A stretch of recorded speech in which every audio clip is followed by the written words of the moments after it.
the chair. We understand, but what you just said is Javier going to be the chair?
Doña. Okay, he's gonna be on Zoom so we can get started. Hopefully. Okay.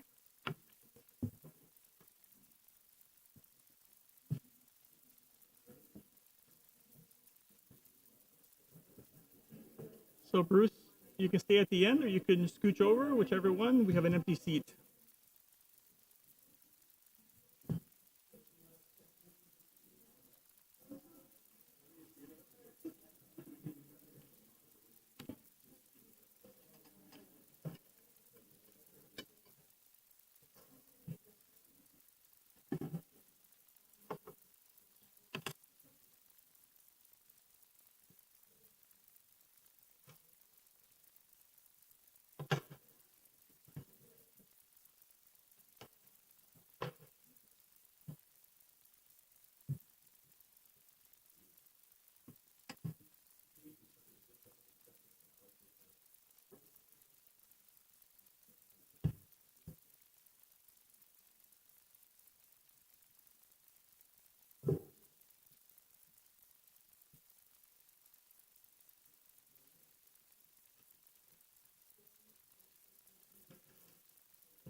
Are we ready to go, folks?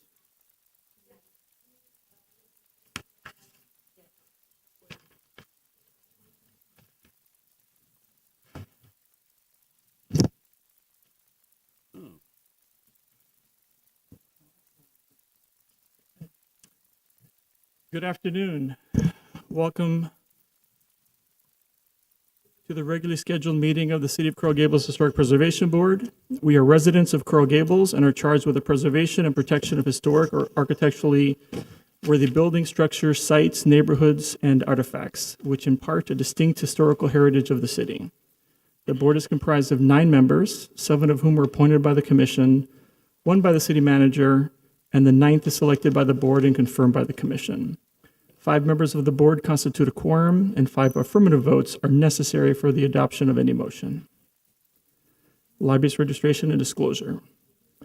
Any person who acts as a lobbyist pursuant to the City of Coral Gables Ordinance Number 2006-11 must register with the city clerk prior to engaging in lobbying activities or presentations before city staff, boards, committees, and/or the city commission. A copy of the ordinance is available in the office of the city clerk. Failure to register and provide proof of registration shall prohibit your ability to present to the Historic Preservation Board on applications under consideration this afternoon.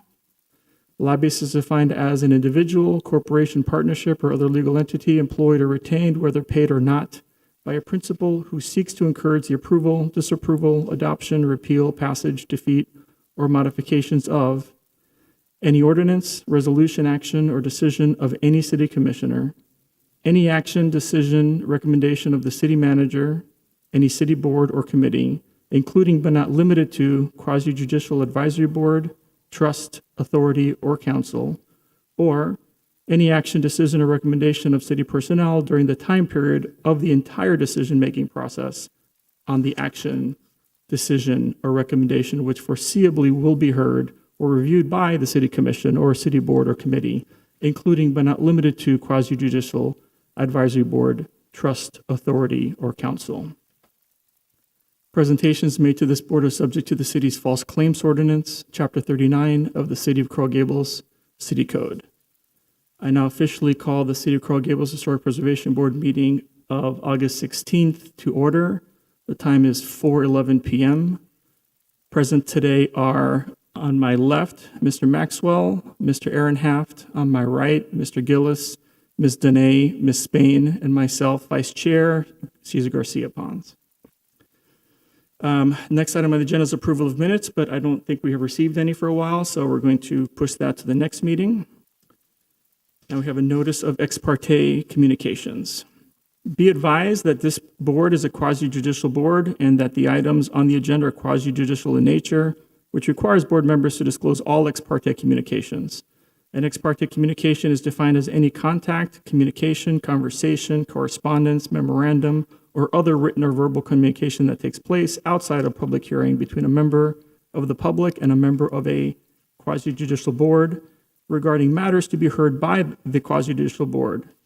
If anyone has made any contact with a board member when the issue comes before the board, the member must state on the record the existence of the ex parte communication, the party who originated the communication, and whether the communication will affect the board member's ability to impartially consider the evidence to be presented regarding the matter. Do we do that now or wait? We could do it now. We could do it at the item. You want to wait till the item? Whatever. Yeah, let's wait till the item. Staff, are there any deferrals for today?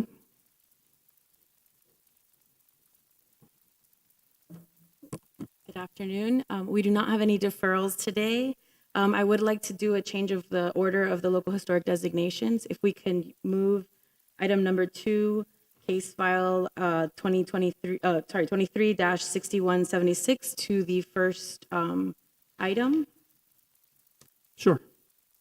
Do we need a motion for? No. Okay. All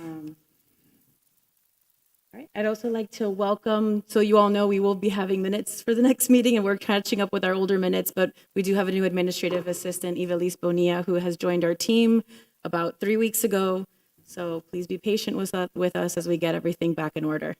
If somebody wants to reach Miss Ivelisse, how do they do that? They can email her at ybonilla@coralgables.com. Thank you. Welcome. Swearing in, will that be the attorney? Yes, if we could please get the court reporter on Zoom to turn on their camera and be shared on the screen. And then if anybody who's going to testify or speak today can stand up and rise to be sworn in by the court reporter.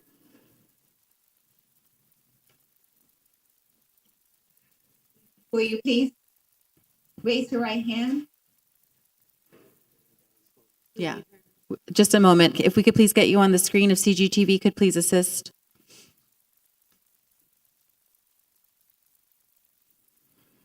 I can see the people in the audience. Okay, if you can see them, that's fine. I can see them, yes.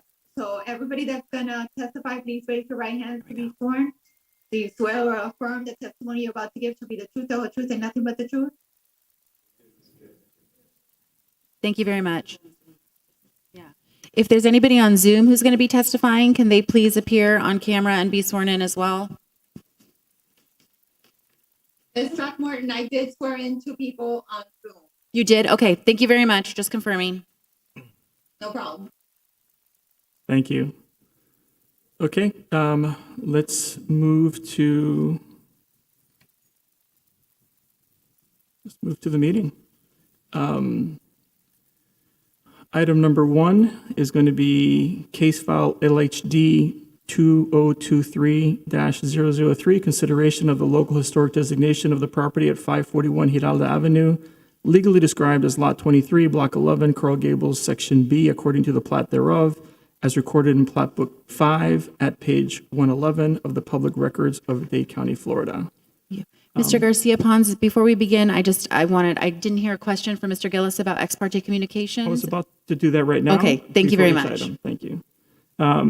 Is there, hold on. Do any members of the board have any ex parte communications or site visits to close at this time regarding this case? Yes, regarding this case, I'm a member of a group known as the Villagers, and I became friends with, I believe, the granddaughter of the owner of this property. We've spoken about this home, just about the Pecky Cypress inside, but never about the designation or the matter before today's board, so I don't feel that it impacts my ability to be impartial. Great, thank you. Anybody else? Yes, Caesar, Mr. Maxwell? I'm a longtime personal friend of the Slesniks and who own the property. And we did mention this in communication recently, although, like Mr. Gillis said, nothing that would cloud the record or impede an impartial judgment. Thank you, Mr. Maxwell. Anyone else?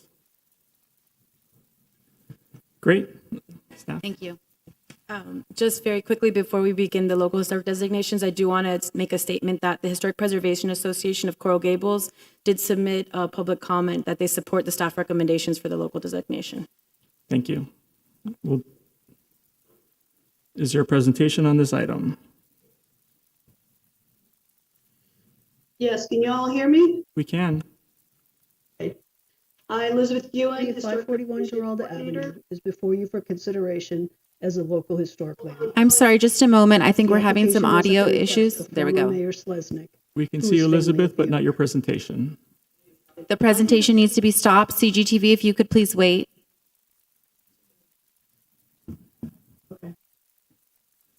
All right, I'm just introducing the item. Elizabeth Ewing, Historic Preservation Coordinator. The following presentation is a brief summary of the historic designation report prepared by staff. And if you could please play the presentation now. Thank you.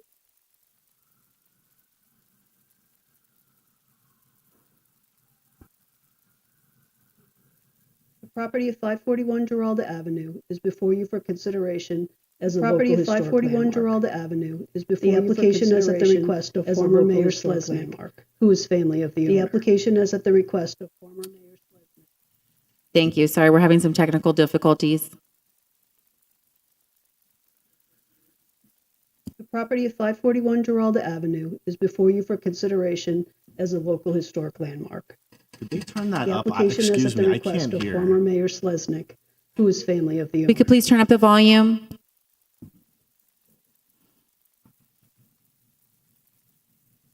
As per Article 8, Section 8-103 of the Coral Gables zoning code, criteria for designation of local historic landmarks, a local historic landmark must have significant character, interest, or value as part of a historical, cultural, archaeological, aesthetic, or architectural heritage of the city, state, or nation. For designation, a property must meet one of the criteria outlined in the code. 541 Giralda Avenue is eligible as a local historic landmark based on 3 significance criteria. Historical cultural significance, criteria 4. It exemplifies the historical, cultural, political, economic, or social trends of the community.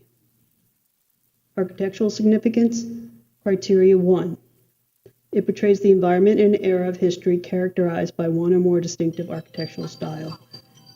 In criteria 2, it embodies those distinguishing characteristics of an architectural style, period, or method of construction.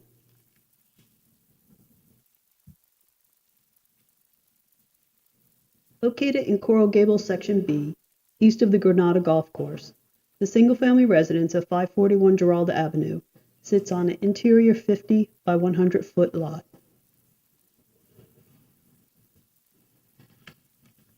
The home was permitted in 1948 by architect Curtis E. Haley. As discussed in the following slides, it's a prime example of a late minimal traditional home in Coral Gables. Ms. Carly Woodward Hart commissioned the home and resided in it until her death in 1965. It remained in the family until 1977, when it was purchased by Donald and Ann Slesnick. Donald Slesnick was a veteran of World War II, and it was during his service that he met and married Ann Thompson Ferrier when stationed at the Maxwell Air Force Base in Montgomery, Alabama. Slesnick was very involved in Coral Gables community as a senior warden of the Holy Comfort Episcopal Church, a member of the Green Jacket Club of Coral Gables Chamber of Commerce, and serving in the Coral Gables Police Department Mobile Patrol. Ann still resides in the home and celebrated her 100th birthday in the home last year.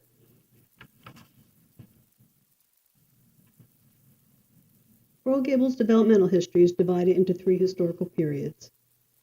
George Merrick founded it in the early 1920s based on his vision for a fully conceived Mediterranean-inspired city.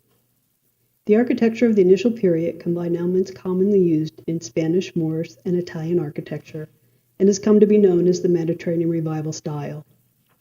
During the 1920s, structures and amenities were built almost exclusively in this style. In Coral Gables, the dial-down turn of the economy coming so closely on the heels of the devastating 1926 hurricane had a drastic impact on new construction. As seen here, there were few single-family homes built in Coral Gables during the Depression era. When construction regained its footing, it shifted away from the elaborate and embellished Mediterranean Revival style of the 1920s towards simpler and more modern designs that reflected the new aesthetic and priorities of society. In doing so, Coral Gables began to follow national housing trends, and the city entered a new architectural era which boomed in the 1950s. Built in the third developmental phase, the home at 541 Giralda Avenue is a late example of the regional-specific, minimal traditional style variant that first emerged in Coral Gables in the 1930s in direct response to the Housing Act of 1934. It is a thoughtful execution of a home that reflects both developmental phases that preceded it, acknowledging the city's Mediterranean Revival foundation while embracing modernistic aesthetics. The Housing Act of 1934 created the Federal Housing Administration. The minimal traditional style emerged as a direct response to this New Deal endeavor. Renowned architectural historian Virginia McAllister states, "The minimal traditional house was the little house that could. It was the small house that could be built with FHA-insured loans in the midst of the Great Depression between 1935 and 1940. The minimal traditional was a well-studied and thoughtful response to the most challenging conditions ever to affect home construction in the U.S. In the early 1930s, the Great Depression virtually shut down home building industry. Banks were going under, mortgages were past due, and there were no funds for new construction. The urgent first step was the creation of the new method for insuring long-term low-interest mortgages. This was accomplished in 1934 through the creation of the FHA, whose goal was to produce small homes the average working American could afford. The FHA not only provided insurance that covered the mortgage loan that the bank made, it also prepared publications that showed how to most effectively design a small house. Architects desperate for work after 1930 enthusiastically turned their attention to the design of the small home.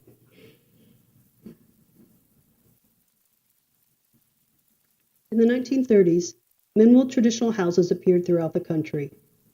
Its simplicity responded to the economic hardships of the Depression and the burgeoning modern aesthetic of subtle ornamentation and streamlined homes. Typically, minimal traditional homes were one story with 2 to 3 bedrooms with low to moderate roof pitches. It focused on practicality of floor plans and the emerging trend of attached garages. Minimal traditional homes combine restrained features from earlier ornate house styles with a contemporary aesthetic. This led to area-specific variations, such as what occurred here in the Southeast Florida. Minimal traditional houses in Coral Gables were decidedly modernistic while thoughtfully retaining Mediterranean Revival influences. This aesthetic included smooth stucco, an overall horizontal emphasis, fenestration without sills, curving in geometric forms, and simplified roof types with Mediterranean-style influences such as barrel tile roofs, grouped vents, arched openings, and prominent chimneys. Designed by Curtis Haley, the home at 541 Gerald Avenue is a prime example of how this style manifested in Coral Gables. In Coral Gables, the minimal traditional style remained a strong choice through the 1940s. This one-story home at 541 Gerald Avenue falls in the later end of the minimal traditional period and exhibits the later trend of the prominent protruding attached garage bay. In the modernistic aesthetic, the main features of the home are simple and impart a geometric impression. The projecting bay's low-pitched roofs against the backdrop of the low, broad-hipped home impart a modernistic horizontality and geometric emphasis. The wide, unadored triangles under the gable roofs with the line of various sized recessed openings across the facade add to the emphasis. The lack of window sills and the low texture of the stucco tends to the cutout geometric nature of these openings. Additional detailing solidifies this emphasis. In particular, the thoughtful inclusion of the circular window on the Pecky Cypress front door and the original slim horizontal garage door window. The simple modernistic rectangular interior chimneys with their cornice cap called out in a different color also add to the horizontality and geometric impression of this facade. Influences of the Mediterranean Revival style include the barrel tower roof, the original casement windows, the prominent chimneys, the stucco cladding, the rafter tails, and the variety of roofs and projecting bays. In keeping with the minimal traditional style and the modernistic aesthetic, the remaining ornamentation and elements are simple and lend to the home's geometric nature. Of note are the keystones on the front facade, the simple metal porch railing, and a glass block window. Also of note is its modified central hall plan. Comparison of historic photographs with the extant structure and examination of the building and public records indicate this minimal traditional style property retains its historic integrity. This rectangular one-story home was constructed with cement block units and finished with a lightly textured stucco. The home is distinctly horizontal, aided by the low-pitched roofs and balanced massing of the front facade. The living space is primarily under a low-pitched hipped roof whose eaves extend to provide some shade in this tropical environment. Ornamenting the extended eaves are rounded rafter tails. Centered on the front facade, under the broad gable bay, is a large, full-height window. This window anchors the south end of the modified central hall plan. In the modernistic style, a large plate glass window centered on the front facade was common. In this home, in the minimal traditional Coral Gables variant, this feature is present but originally with casement windows, which is the influence of the Coral Gables Mediterranean Revival style roots. At the eastern end, the center gable bay seamlessly dives into the gable roof of the one-tower garage. The garage bay protrudes forward from the rest of the house, giving more prominence to the integral garage, which was a later trend in this style. The home was originally clad in two-piece barrel tile. The current S tile was installed in 2003. The original windows were steel casements and were replaced with jalousie windows at an unknown date. The current awning windows were installed in 1987 and 1994. The change of the garage door occurred after 1980. As was common in this style, the overall impression is streamlined and clean with few decorative touches. Ornamentation is used to emphasize the geometry and the horizontality of the style, or to subtly highlight a feature. In this home, ornamentation was used to highlight the front entry and the large central window on the front facade. Above the window and the front door is a keystone, as seen in the photos on the right and in the center. The side stair entry stoop is also subtly supporting the horizontality and streamlined nature of the facade. The stoop's railings are thin and simple and are an original feature of the home. The glazed tiling on the entry ensemble was added before 1980. The only other ornamental features are the exposed rafters seen here on the right and the classical columns on the rear loggia. Side elevations of the home are not easily visible due to the lot size and vegetation. The original permit drawings are provided here for reference. Except for the change in casement windows to awnings, these facades appear relatively unaltered. One feature of note is the original glass block window on the east facade. Glass block windows were first introduced in the 1933 Chicago Century of Progress exhibition and were quickly incorporated in the minimal traditional and modernistic homes. There have been no additions to the home. The rear of the home was originally a loggia at the east end and a screened porch at the west end, as seen in Haley's original permit drawings. In 1966, half of the loggia was enclosed to add another bathroom to the northeast corner of the home, and is indicated here in blue. The addition followed the footprint of the loggia, leaving the rounded rafter tails in place. It created a central back porch area framed by two of the original slender classical columns and retained the exposed rafters. At the western end, the porch was enclosed with windows at an unknown date to create a Florida room. The windows appear to have kept the same rhythm as the original screens. In Coral Gables, local landmark designation does not include the interior of a private residence. However, it is worth noting the floor plan of the home for the record. As discussed, minimal traditional style homes skyrocketed in popularity in the late 1930s due to their capacity to meet FHA loan requirements. In short, the FHA funded small homes with efficient floor plans that resulted in affordable houses for working families. In Coral Gables, minimal traditional style variant, one choice of floor plan was a modified center hall. In this layout, the inefficient use of space was achieved by changing the function of the hall to become a central core containing the living room and dining room, flanked by one-room wide wings with bedrooms on one side and the kitchen and garage on the other. By the late 1940s, the minimal traditional style homes in Coral Gables were not designed to meet FHA requirements, and nationally, the minimal traditional style had 3 phases during which distinct changes occurred. However, in Coral Gables, the floor plans and the exterior styling remained consistent throughout the 1930s and 40s. The home at 541 Giralda Avenue is a prime example.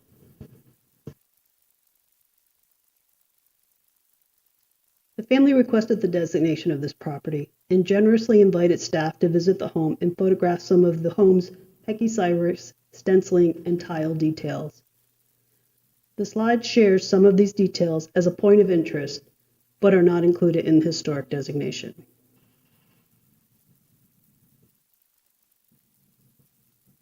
In conclusion, the Haley Sleznick House at 541 Giralda Avenue, designed in the minimal traditional style and constructed in 1948. In Coral Gables, a variant of this style emerged in the 1930s, embracing modernistic aesthetic while thoughtfully retaining the Mediterranean Revival influences. Designed by Curtis E. Haley, the home at 541 Giralda Avenue is a prime example of how this style manifested in Coral Gables. The home, owned by the Sleznick family since 1977, retains its historic integrity and serves as a visible reminder of the history and cultural heritage of the city. Staff recommends approval of the local historic designation of the property at 541 Giralda Avenue based on its historical, cultural, and architectural significance.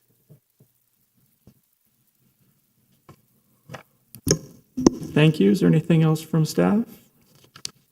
Is the applicant interested in speaking? Thank you very. Hello? Is the mic on? I don't think so. Is it on now? Thank you very much, Mr. Chair, Mr. Vice Chair, carried over, and members of the board. Don Slesnick, 827 North Greenway Drive. With me today is my daughter, Kathleen Slesnick Kaufman, who I'm proud to say is the Historic Preservation Officer of the City of Gainesville.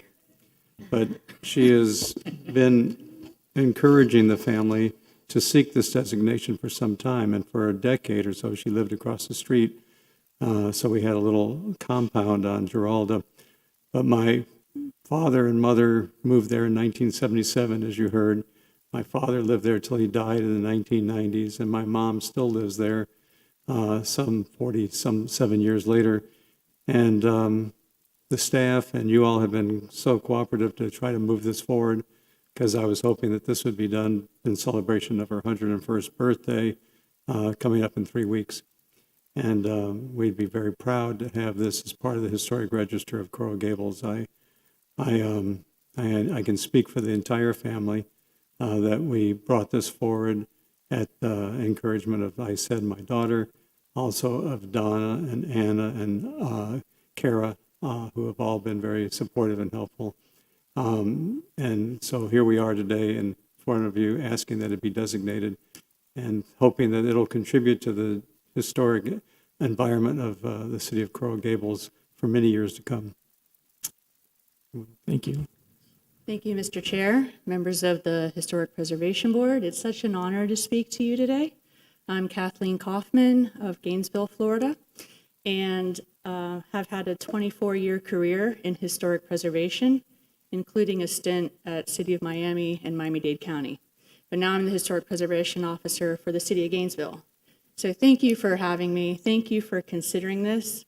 The part of the reason that I really encouraged the family to get this done, not for obvious reasons, of course, it's my grandmother's house, but because as a preservation professional, nothing is as infuriating as seeing these smaller homes torn down when we know what's inside. They were beautifully handcrafted and designed, and the fact that you have the ability to do the ad valorem tax exemption applications in order to build onto these houses still makes them very viable for today's needs and uses. But by designating it, at least you get to preserve the feel and character from the outside of the home. And I think that's really important, especially for a city like Coral Gables. I also want to tell you, in all my years of working with them, you've had such an amazing staff. So you're lucky to have that. You're also very, very lucky to have archives that have original building plans and historic photos. Most places I've worked at, the cities have long tossed that information. So kudos to you for keeping all of that. So thank you so very much. Thank you, Ms. Kaufman. Does anybody have any questions for the applicants before we go to public hearing? Thank you so much. I will add that, like, in 5 years, I will be designating my house in Gainesville. It's not quite there yet, but I feel like it's so important for people to show everybody, for us to show everybody else it's not the scary thing. And you all know this, I'm preaching to the choir, but for the people out there, one of the most common misconceptions is you can't do anything with a designated house, and we all know that that's simply not true. So I say designate as much as you can. Thank you. We appreciate the support. I'm going to go to a public hearing. Is there anyone in the audience who wishes to speak in favor or in opposition to this case? Okay, I'm going to close public hearing and bring it back, I'm sorry, Mr. Garcia-Pons, can we just verify if there's anybody on Zoom? please. Thank you.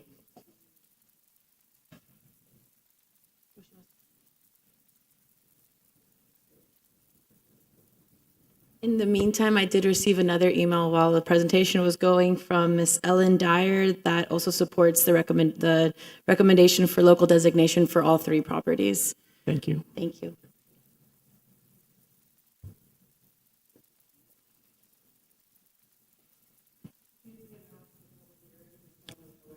Sure, happy to do that. Is anyone in the audience wishing to speak in favor or in opposition to this case? If you're on Zoom and wish to speak, please put it in the chat to the host or raise your hand or indicate that you'd like to speak. Otherwise, we'll be closing the public hearing shortly.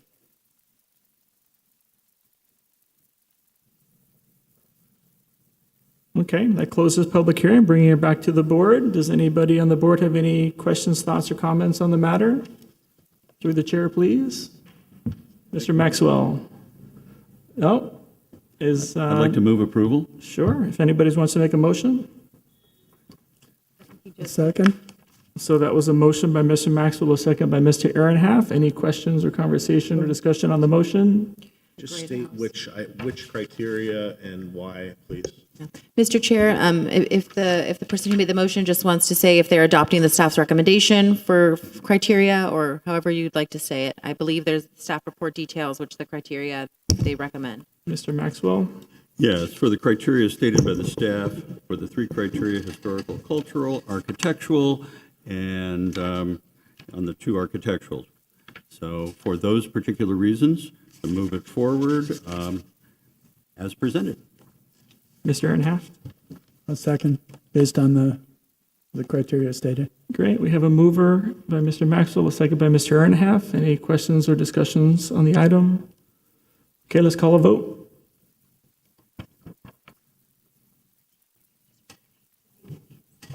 Just repeat their names. Ms. Rolando? Oh, she's not here. Mr. Gillis? Yes. Mr. Earnhardt? Yes. Mr. Maxwell? Yes. Ms. Dunash? Yes. Ms. Spain? Yes. And Mr. Right, I'm sorry.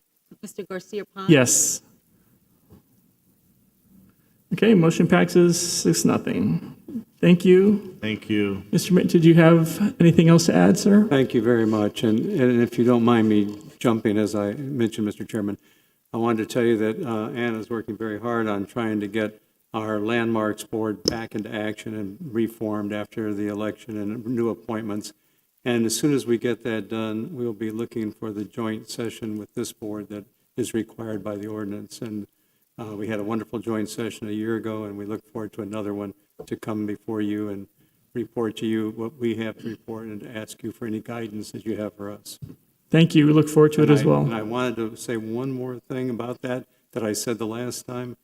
It's not our intention to step on the toes of this board, okay?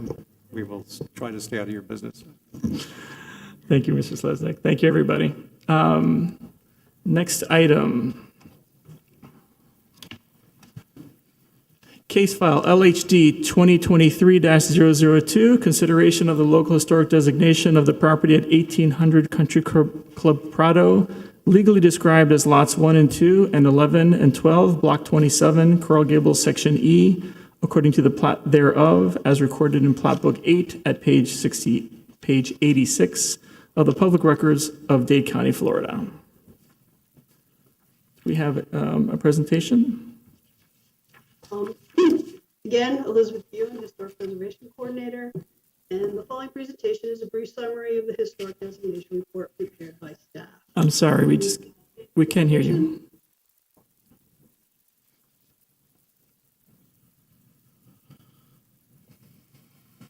She was just introducing the item, but if you'd like to proceed, we can do that. Or That'd be great, please.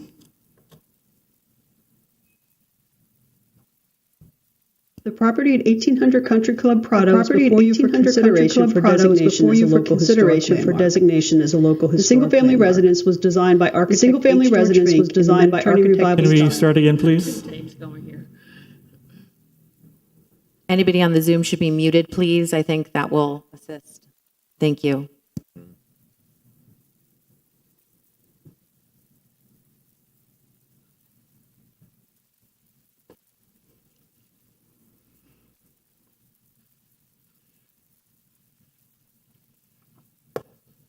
we could please, thank you. Property at 1800 Country Club Prado is before you for consideration for designation as a local historic landmark. The single-family residence was designed by architect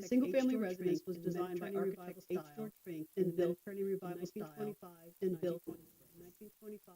CGTV, we're having difficulty hearing. I think we need to restart the video. If we could please. Designation were made from the public right of way.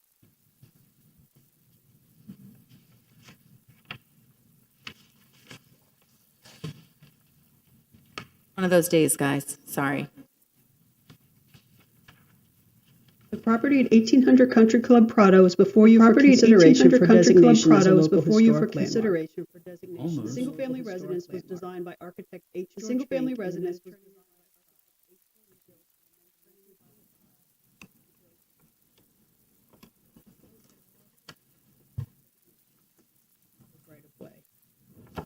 The property at 1800 Country Club Prado is before you for consideration for designation as a local historic landmark.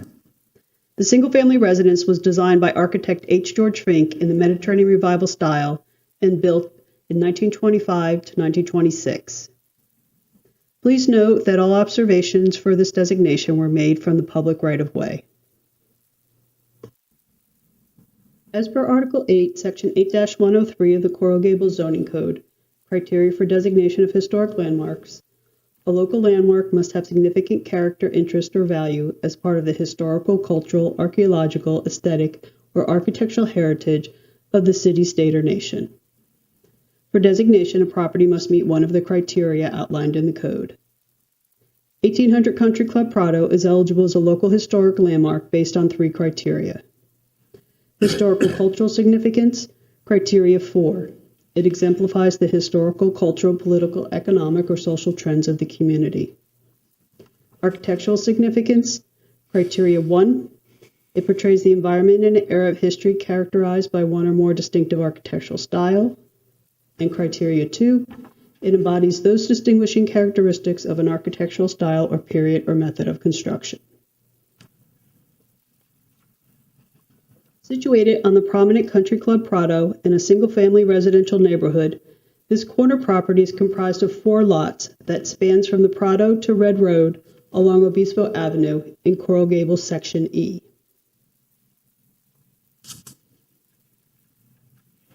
Coral Gables was originally conceived by founder George Merrick as a suburb of Miami and attracted investors from across the nation during the South Florida real estate boom of the 1920s. Merrick drew from the Garden City and City Beautiful movements of the 19th and early 20th century to create his vision for a fully conceived Mediterranean-inspired city, which is now considered one of the first modern planned communities in the United States. On the left is one of the first maps of Coral Gables, dating to October 1921. Merrick employed the Garden City precept of providing distinct sections based on use. Towards that end, he planned for a separate business section called the St. Augustine Business District, seen here circled in purple. The Augustine Plaza had unique configuration as a wide boulevard with large central median park with a distinctive flared V-shaped roadways at either end, where it met the prominent parkways of Coral Way and Alhambra Circle. In April 1922, George Merrick acquired a 140-acre addition east of Lejeune Road, and he moved the business district to that area along Alhambra Circle. The Plaza Augustine was renamed Country Club Prado, and Merrick slated it to become a prominent residential section.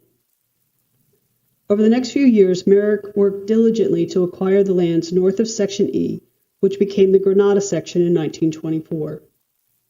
The combination of these acquisitions, as well as the fact that the southern portion in Section G was absorbed by the enlarging of the Miami Biltmore Golf Course, afforded Merrick the opportunity to revamp and expand Country Club Prado. The new plan extended Country Club Prado north to Section E and the Granada section to the Tamiami Trail, with an associated grand entrance feature at this end, as seen in the 1925 map on the right.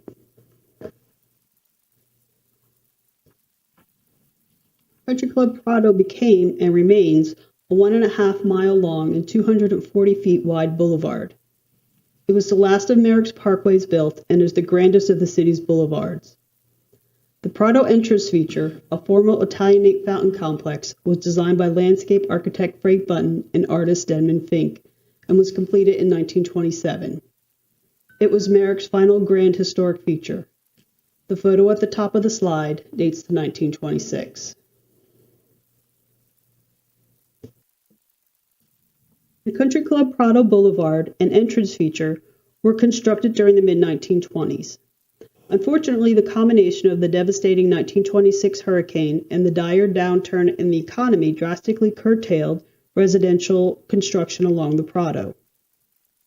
After Merrick's initial 15 homes, between 1925 and 1929, there were only 9 additional homes built by private individuals along the mile-and-a-half Prado. The home at 1800 Country Club Prado was one of these 9 homes. It was designed by a member of Merrick's design team, architect H. George Fink, and is a testament to George Merrick's vision for the Prado as a prominent residential area in the Mediterranean-inspired city. The home at 1800 Country Club Prado was designed for W.H.R. Hecht, an employee of the Tate & Brothers real estate firm. Upon completion, he sold it to his colleague George Walker, also of Tate & Brothers. For the next decades, the home passed through several hands and appears to have been primarily owner-occupied. In 1953, Dr. Carlos Lamar and his wife Celia purchased the home. It remained in the Lamar family for the next 65 years. The current owner purchased it in 2018. There were 2 primary campaigns when alterations and additions were made to the home. James Ferguson was the architect for both. The first alterations occurred over the course of 1956 through 1957. As highlighted in blue here, there were 2 additions at this time. A gabled roof Florida room addition along the south side facade, seen in the photo on the right, which repeated the coin and eave detailing of the original home, and a small shed roof one-room addition to the west facade of the garage as a changing facility for the new pool. The second campaign, in 1961, is highlighted here in orange. It included a 1-story infill addition between the home and the garage, completing the conversion of the 2-story garage to living space, and a screen porch on the south facade behind the Florida room. The most notable alterations to the home also occurred in the 1950s. The original steel casement windows were replaced with the current awning jalousie windows prior to 1956. The center bay of the front facade was clad in Cuber tile. The second-story screen loggia and the first-story arched entry porch were enclosed with windows. The arches of the entry porch and the porte-cochere were squared off. On the hipped roof bays, the coral rock arch surrounds were covered with smooth stucco. The arched screen loggia at the northeast corner was enclosed with doors.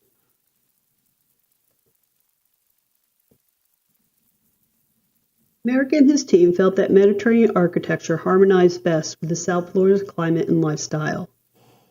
The architecture constructed during the community's initial period of development combined Spanish, Moorish, and Italian elements in what has now become known as the Mediterranean Revival style.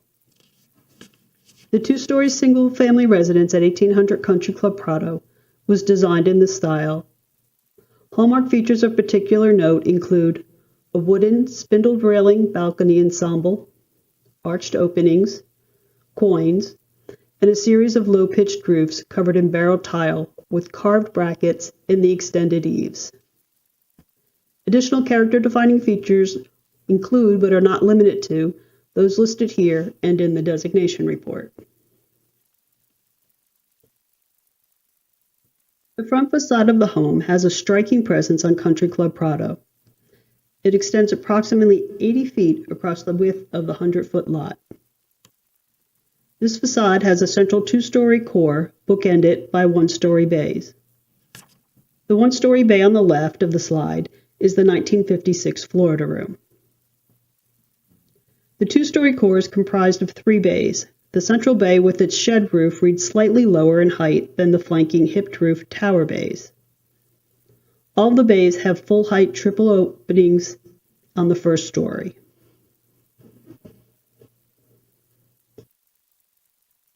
The hipped roof tower bays each have a balcony on the second story. The balcony on the northern bay is wooden, with spindle railings, bracket supports, and a barrel-tiled shed roof, a detail of which is seen here. The balcony appears to retain most of its original fabric and is one of the historic hallmark features of the home. The balcony on the southern bay has a concrete slab on molded brackets and a metal railing. Also note in these images the coins and the wide eaves with the carved brackets.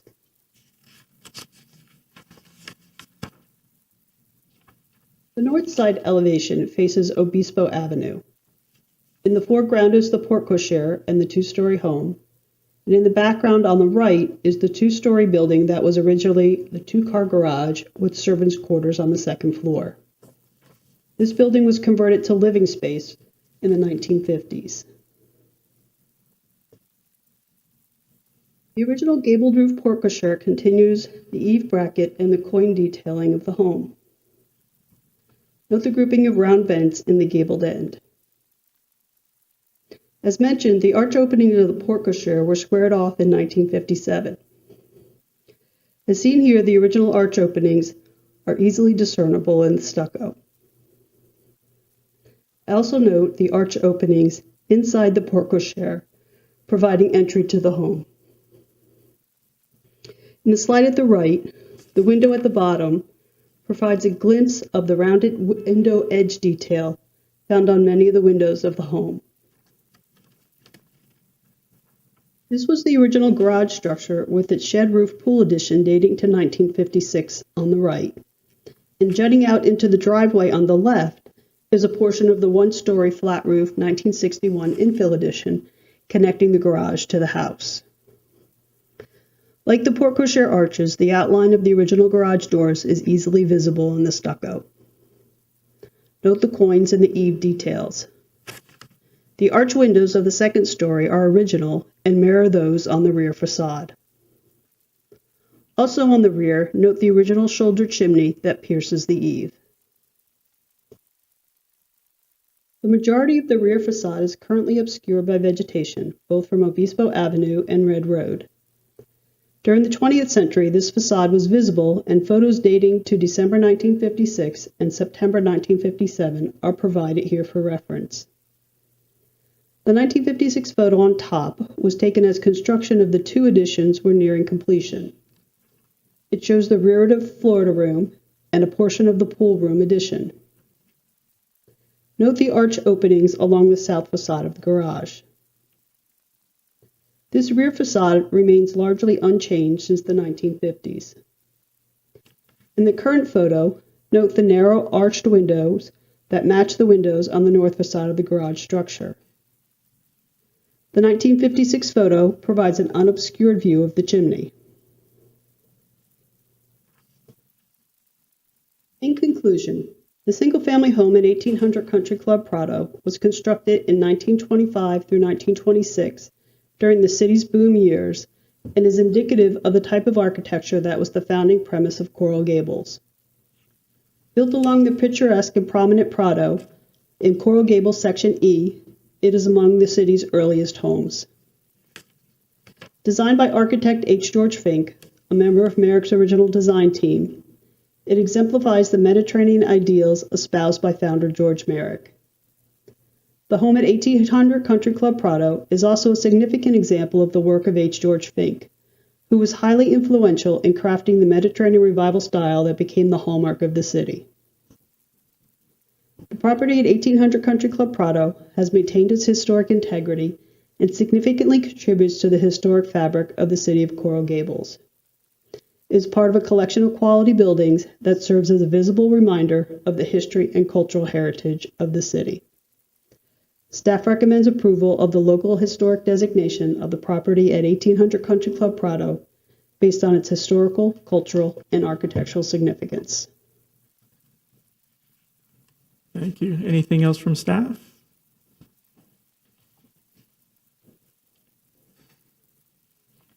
Just want to say to thank you for your patience as we get the IT issue figured out. We did hear from them that we are probably going to have that issue again as we move forward with them. They're having a situation that's getting resolved. Thank you. And that's it for me for now. I would like I believe the property owner is here, so. Yes, if the property owner wishes to speak. Freddie Florian, I'm the manager of the property in 1800 Club Prado, and I've been here before, and I comply with everything you guys asked me to do. I don't know, I mean, what do I need to do, or what do we do? So this is an application to designate the property. Okay, You don't need to do anything. Have you had a conversation with staff about designation? no. No, I never had a conversation. Sir, this is not the Code Enforcement Board. This is the Historic Preservation Board. Okay, So this is the designation of the home based on those criteria that were presented today, and it would become a designated landmark, local landmark. So I know we've reached out to you before. I don't know if you've had the chance to reach back out to Historic Preservation staff. yeah. Do we want to take a moment and have staff speak to? Perhaps we could recess for 5 minutes. That would be great. Okay, let's take a 5-minute recess.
Great, thank you. I'll call the meeting back in session 5:08.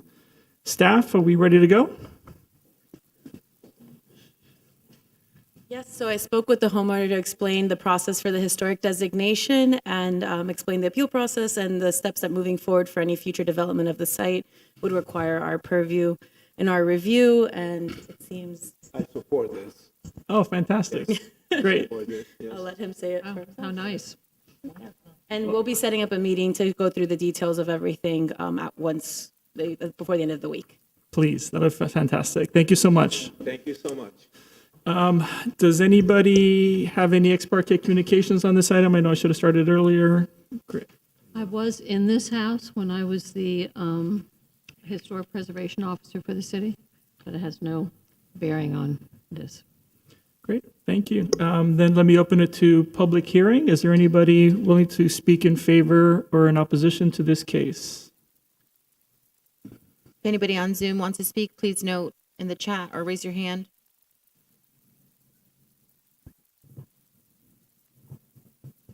Great, I'm going to close public hearing, bring it back to the board. Does the board have any questions, comments, or discussion on this item?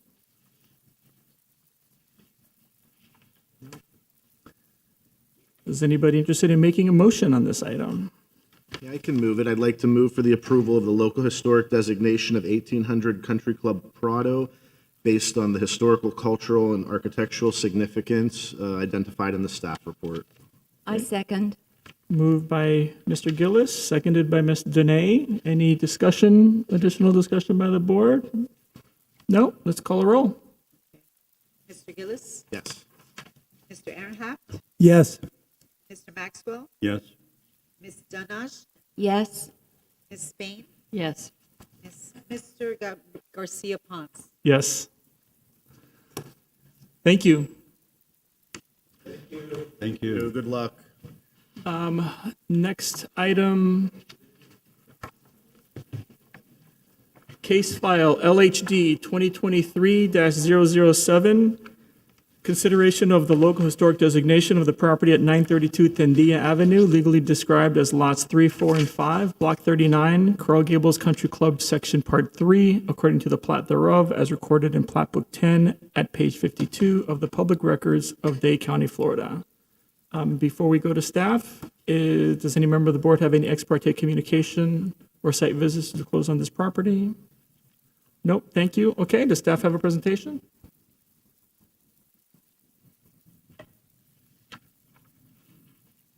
Hi, Elizabeth Ewan. Can you all hear me this time? A little bit. If you get closer, it'll be better. Okay. Elizabeth Ewan, Historic Preservation Coordinator, and the following presentation is a brief summary of the Historic Designation Report prepared by staff.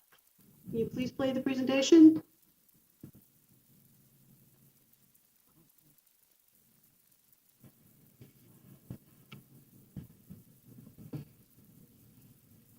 For designation as a local historic landmark. The property at 932 Tendilla Avenue is the result of consideration.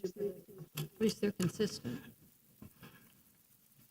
Having technical issues today, but it will probably happen every time a video begins today. Okay. We'll work around it.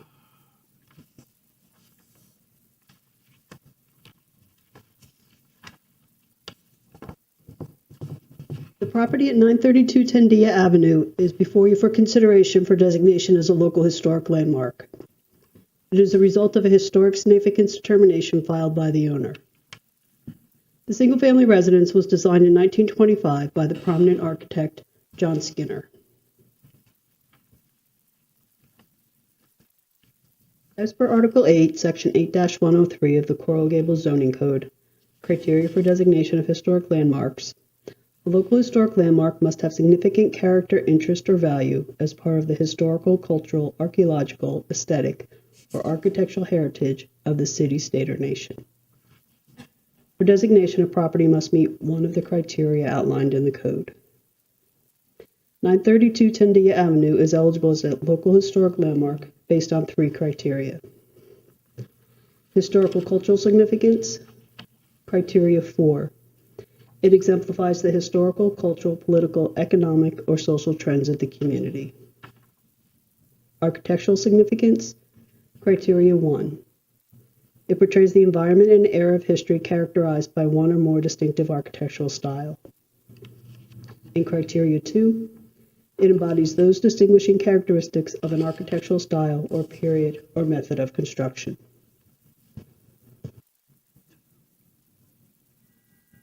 (932) Tendia Avenue is in the Coral Gables Country Club Section Part 3, which is a residential single-family home neighborhood west of the Biltmore Golf Course. It sits on an approximately 150 by 120-foot interior lot on the south side of Tendia Avenue between Durango and Toledo Streets. Coral Gables was originally conceived as a suburb of Miami and attracted investors from across the nation during the South Florida real estate boom of the 1920s. Founder George Merrick drew from the Garden City and City Beautiful movements of the 19th and early 20th century to create his vision for a fully conceived, Mediterranean-inspired city, which is now considered one of the first modern planned communities in the United States. The city's developmental history is divided into 3 major historical periods. During the initial developmental period, architectural design specifically combined elements commonly used in Spanish, Moorish, and Italian architecture and became known as the Mediterranean Revival style. The hamlet at 932 Tendia Avenue exemplifies the Mediterranean ideals espoused by founder George Merrick. The official launch of George Merrick's Coral Gables occurred on April 16, 1921, with a front-page article in the Miami News. It announced that Merrick was developing 1,200 acres of his land. The boundaries were generally from the Tamiami Trail to Bird Road and east to west from Lejeune Road to Red Road. Initial sales were in the direct vicinity of Merrick's homestead in Section A, outlined here in purple. Sales were very successful, and the remainder of the land was divided into sections B through I and offered for sale throughout 1922. In late 1922, with infrastructure of roads, plazas, and entrances progressing at a substantial pace, and the sale of lots and construction of new homes and businesses well underway, Merrick began to also concentrate on other aspects of the community, such as schools, churches, and additional recreational amenities. 2 projects he vigorously pursued was the construction of the Congregational Church and a large hotel golf course complex. As these projects became reality, Merrick replatted sections G, H, and I to Country Club sections 1 through 6 to accommodate them. In 1925, plans for a premier Biltmore Hotel and Golf Course were announced. The golf course opened on January 2, 1926. Simultaneous to its construction, in November 1925, building permit was filed by Richard McAdams for a residence and garage at 932 Tendia Avenue, located due west of the golf course in Country Club Section 3, which was one of the areas purposefully replatted by Merrick as prime real estate around the Biltmore complex. The home was designed by noted architect John Skinner. The University of Miami's founding charter was signed in March of 1925, and one of Merrick's first moves was to recruit John Skinner to create the university's architectural program. Upon arrival, Skinner opened a private practice with John Pearson in July of 1925. The residence at 932 Tendia Avenue was one of their first commissions.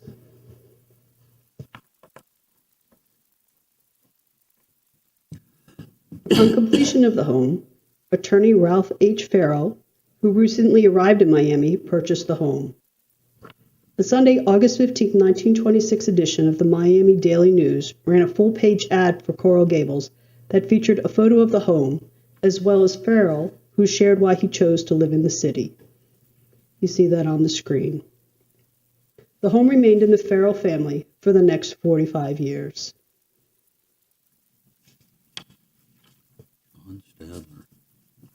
While rapid development of the area around the church and the hotel complex was anticipated, it was, however, decades before Country Club Section 3 was developed.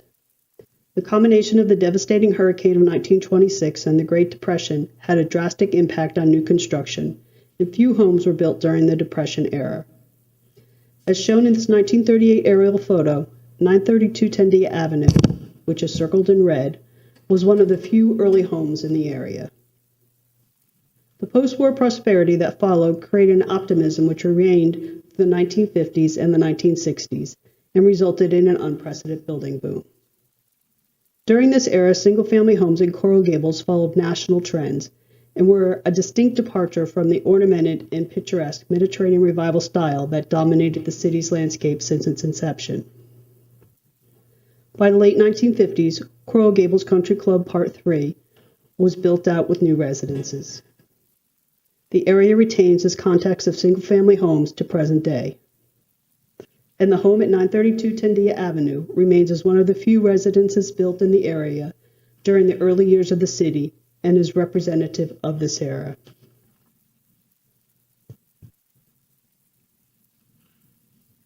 The Mediterranean Revival style home at 932 Tendia Avenue was originally designed as a 1- and 2-story, 3-bedroom home with a detached 2-story, 2-car garage behind it.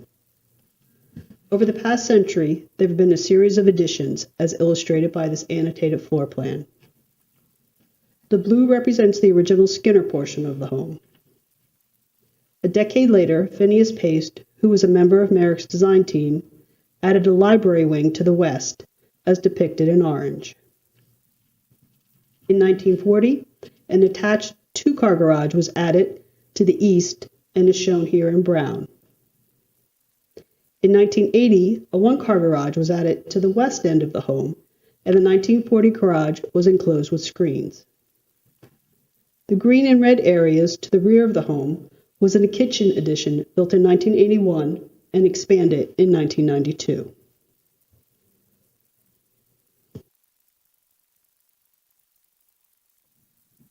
This series of photos provides a glimpse of the home over time.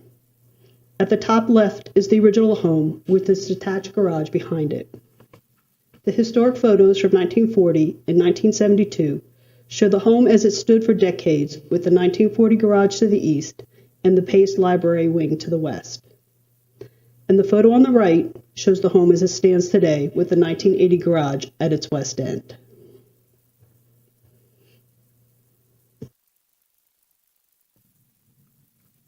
Designed in the Mediterranean Revival style, the home exhibits numerous character-defining features of the style, some of which are listed here.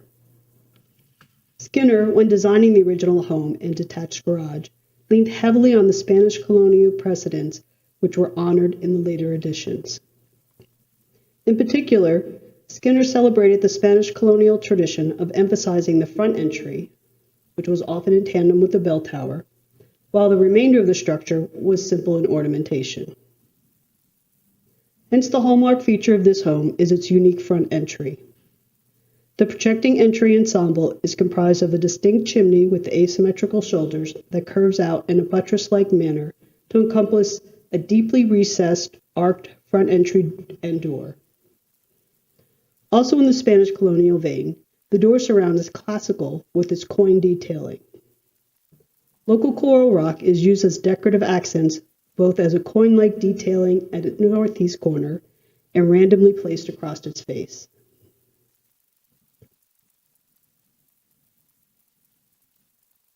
Here are views of the 1925 portion of the home, with the facades visible from the street at the top and the rear facades at the bottom. This original portion of the home is highlighted in blue on the floor plan. It is comprised of a central 2-story hipped roof core and flanked by 1-story gabled roof sections. Other Spanish colonial features to note in these photos are the pitched roofs with minimal overhang clad in barrel tile, the flat-roofed arch loggia with its crenellated parapets at the rear of the home, and the various decoratively arranged round vent configurations below the roofline on all facades. Of particular interest is the arrangement of round vents on the entry bay. The placement of the line of round vents is reminiscent of Spanish colonial vigas. This original portion of the home remains primarily intact and is discernible from the later additions. The only alteration of note was the removal of original casements for the current awning windows, which occurred prior to 1962.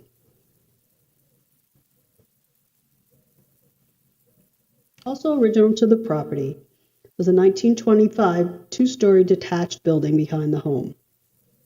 The first floor was a two-car garage space, and the second floor was servants' quarters. The 1926 photo on the upper left of the slide provides a glimpse of the garage door facade.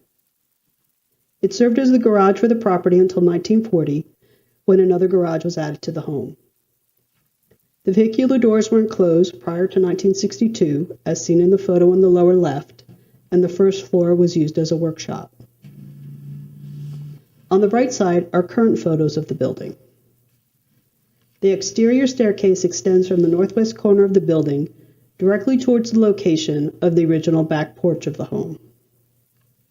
The staircase with its stepped wall is one of the prominent features of the property and was a favorite feature of Skinner during this time period. Note the stepped terrace wall on the second story, mirroring the stepped wall in the photo in the lower right. Also note the semicircular archway that provides a passageway under the staircase.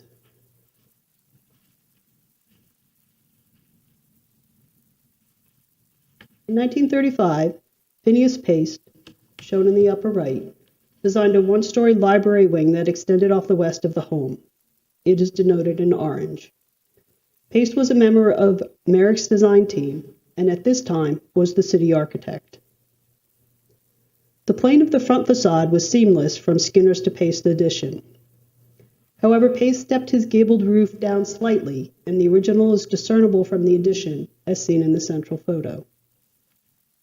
At the rear, the location of the addition was obvious as Paste notched back and left full access to Skinner's back porch and the original kitchen window.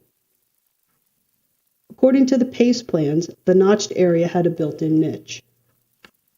The photo in the lower left shows the proximity of the exterior staircase leading from the servants' quarters to the back porch.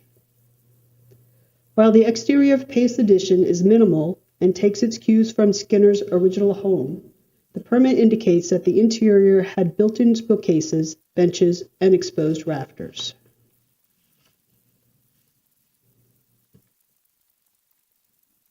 In 1940, a two-car garage addition was built at the southeast corner of the home. The garage addition attached to the south facade of the original loggia and extended to the south. It is denoted in brown. This addition has a gable roof whose pitch is shallower than the original building, and the stucco texture is distinctly different, aiding in easily identifying it as an addition. In the gable end is a triangular arrangement of 3 round vents, in keeping with the original home, but in a new configuration. The full-height openings have segmental arches. As seen in the center image, the arched opening leading to the original loggia was retained. This addition was enclosed with screens when a new garage was built in 1980. The purple, green, and red sections were 3 later additions.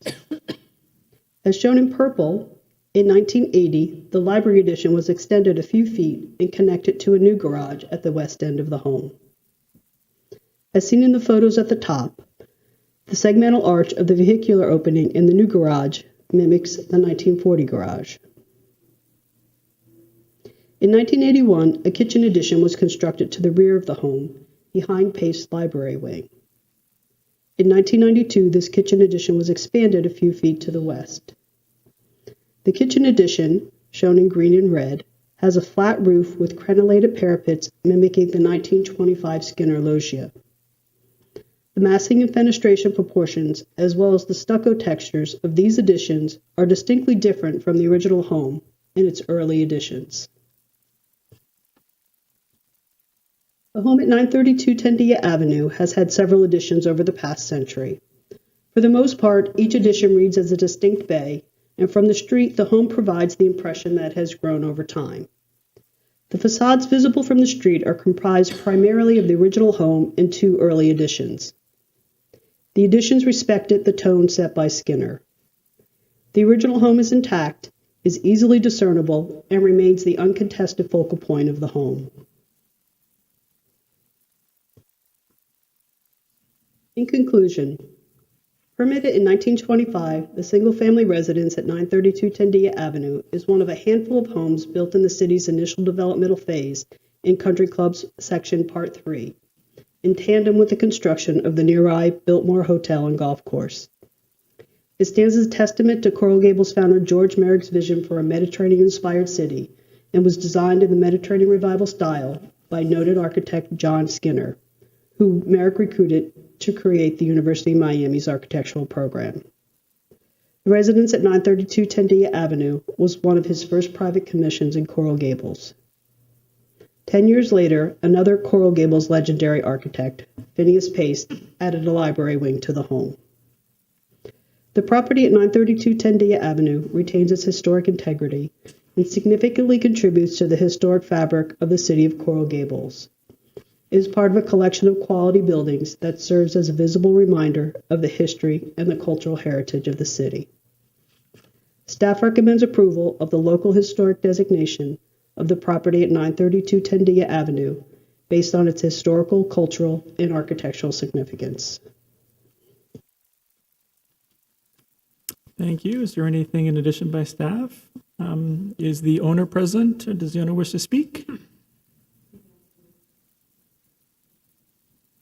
They should be on Zoom. If you wish to speak, Yes, I do. I don't know if Carlos, our architect's going to speak first, but I'm happy to start. sure, certainly, sir. Can you just confirm you were sworn in earlier? I was. Thank you. Thank you, Mr. Chair. Sir, would you like to say something on behalf of the application? I would. So hello, members of the Preservation Board, and thank you for considering this matter. My name is Tony Moralejo.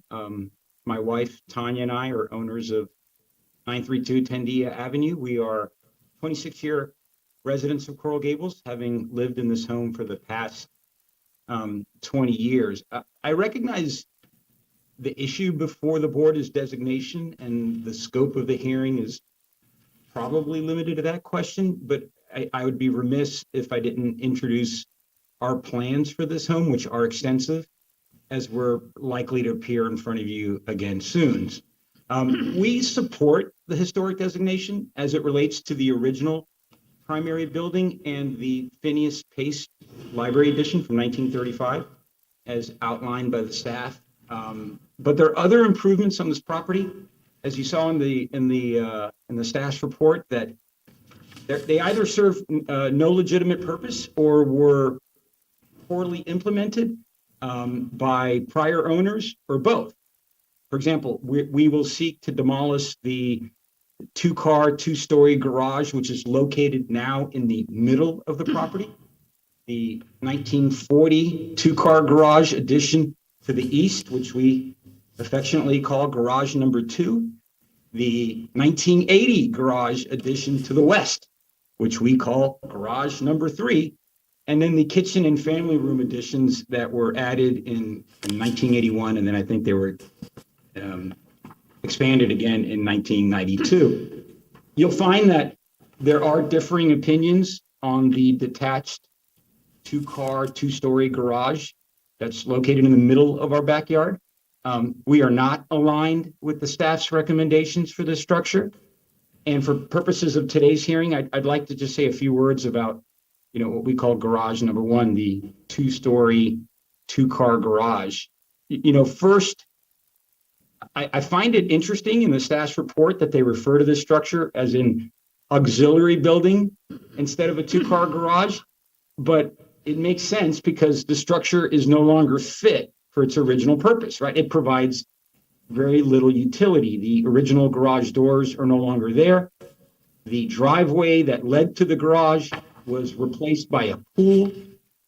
Its functionality was completely replaced by garage number 2 to the east.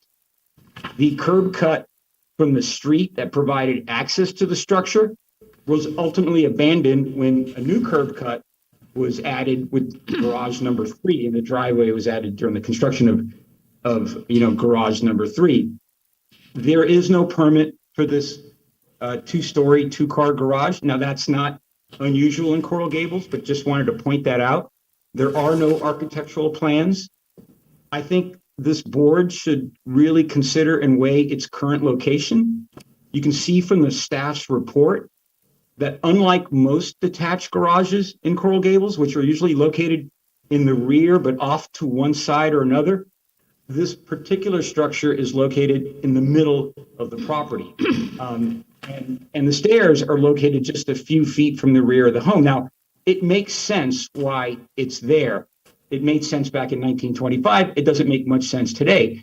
It's there because the detached 2-story, 2-car parking structure is located within the boundaries of lot number 4. And that's because when Mr. Skinner designed this, that's all he had to work with was lot number 4. He put it in the only place he could possibly put it. We know that lot number 3, and this property is now lots 3, 4, and 5. There's 3 lots. We know lot 3 was conveyed in 1928 after the garage was constructed. This is what enabled the owners at the time to hire Phineas Pace to add the library addition that was done in 1935. We suspect that lot number 5 was conveyed later as well, which enabled the construction of garage number 2 in 1940. We also know that in 1980, the city, as part of the kitchen and family room additions, which again, we plan to correct, they required a unity of title to be recorded against the property because at the time, and originally they were 3 independent lots. So they've consolidated all 3 lots into one property, which is the right thing to do. You don't want somebody to, parcel these off and sell them as independent lots. And so we think that was obviously a good idea. I'll say also that the garage has undergone significant alterations over the years. As I said earlier, the 2 garage doors have been blocked and they've been enclosed. There are 2 windows on the west side of that detached garage that no longer exist and they've been enclosed.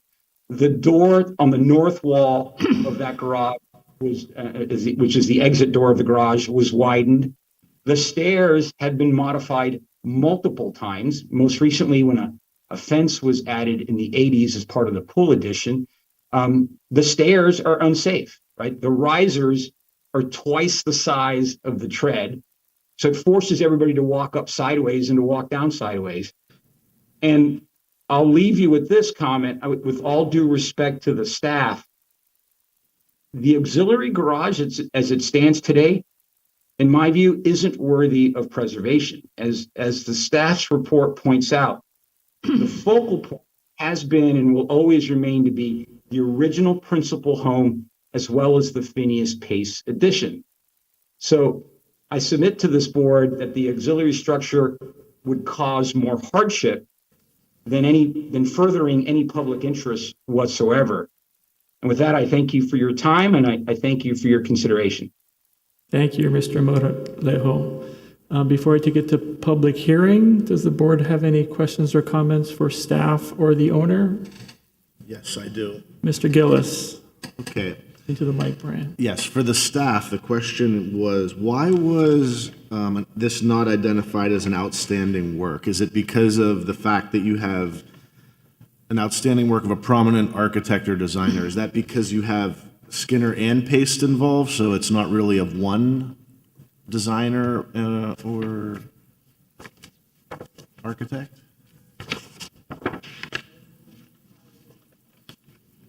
You also had Leroy Albert involved. Mm-hmm.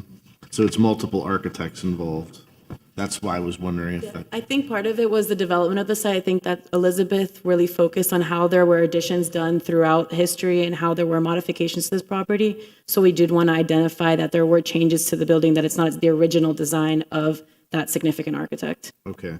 Yeah, the original part, I would have never thought it was Skinner, so it's really, I think, a very good example of his early work compared to what he evolved to later, but being that there are multiple architects involved, okay. And then my second question was, with the concerns that the homeowner raised, that's not in our purview today, right? Right. There's some, we take into consideration the significance of the structure based off the criteria in our code. So that's how this application is moving forward. We have met with the property owner and their design team multiple times over the last 2 months since I've started.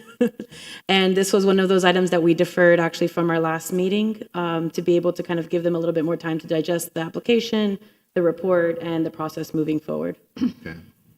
And they know they need to apply for the ad valorem before. Yes, all of that's kind of been given them as we've talked about the future redevelopment of the site. Thanks. Thank you. Let me go to public hearing. Does the architect wish to speak on this matter? Good afternoon, Carlos Tuesday Studio. And I just wanted to clarify a little bit of what's coming forward and what Tony wanted to get to, which is that their intention is, and our intention is to bring back 25 and 35 to what it was. We have a lot of experience in that kind of restoration work. But the clients, I think their wish would be that, yes, go ahead and please designate the property. But is there anything that can be done to make the removal of the two-story garage? Not at this time. Okay. I mean, But it just isn't. I really understand your dilemma and your concern going forward, but our board now designates the entire property. And this is a perfect project going forward for ad valorem tax relief. It's perfect. You need to make sure you apply for that. Okay. And you have to apply for it before construction starts on whatever you're doing. Okay. I would encourage you to do that, but we designate the entire property. Our job now is just to determine whether or not it meets the criteria for designation. And that's And I all. understand, I just wanted to make sure that Yeah. I got it out there. We can't so. partially designate something. Okay. No, that makes Sorry sense. about that. Madam City Attorney? Thank you very much. Yeah, just to clarify, thank you, Mr. Chair, that today, what's before you today is only the designation of the property as it exists today. Any potential certificate of appropriateness or any future plans, if the house is designated, would come to you at a later date. But again, as Ms. Spain noted, it's the whole property as it exists today. That's up for designation. Thank you. Any other questions for staff or the applicant? All right, let me go to public hearing. Does anybody in the public wish to speak in favor or in opposition to this case? Just again, if there's anybody on Zoom who wishes to speak, to please note.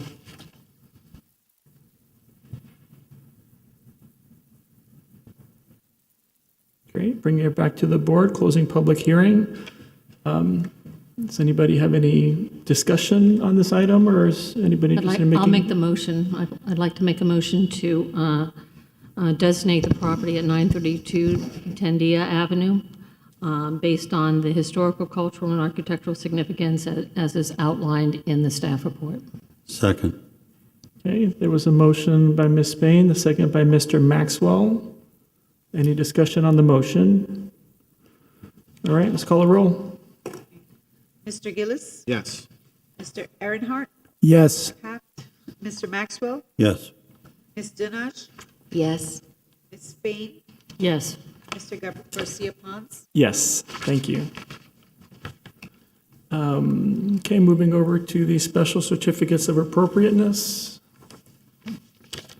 The next case file COA SP 2023-16, an application for the issuance of a special certificate of appropriateness for the property at 1318 South Greenway Drive, a contributing resource within the Country Club of Coral Gables Historic District and the Coral Rock Residences Thematic Group, legally described as Lots 7 and 8, Block 12, Coral Gables, Section E, according to the plat thereof, as recorded in Plat Book 8 at page 13 of the Public Records of Miami-Dade County, Florida.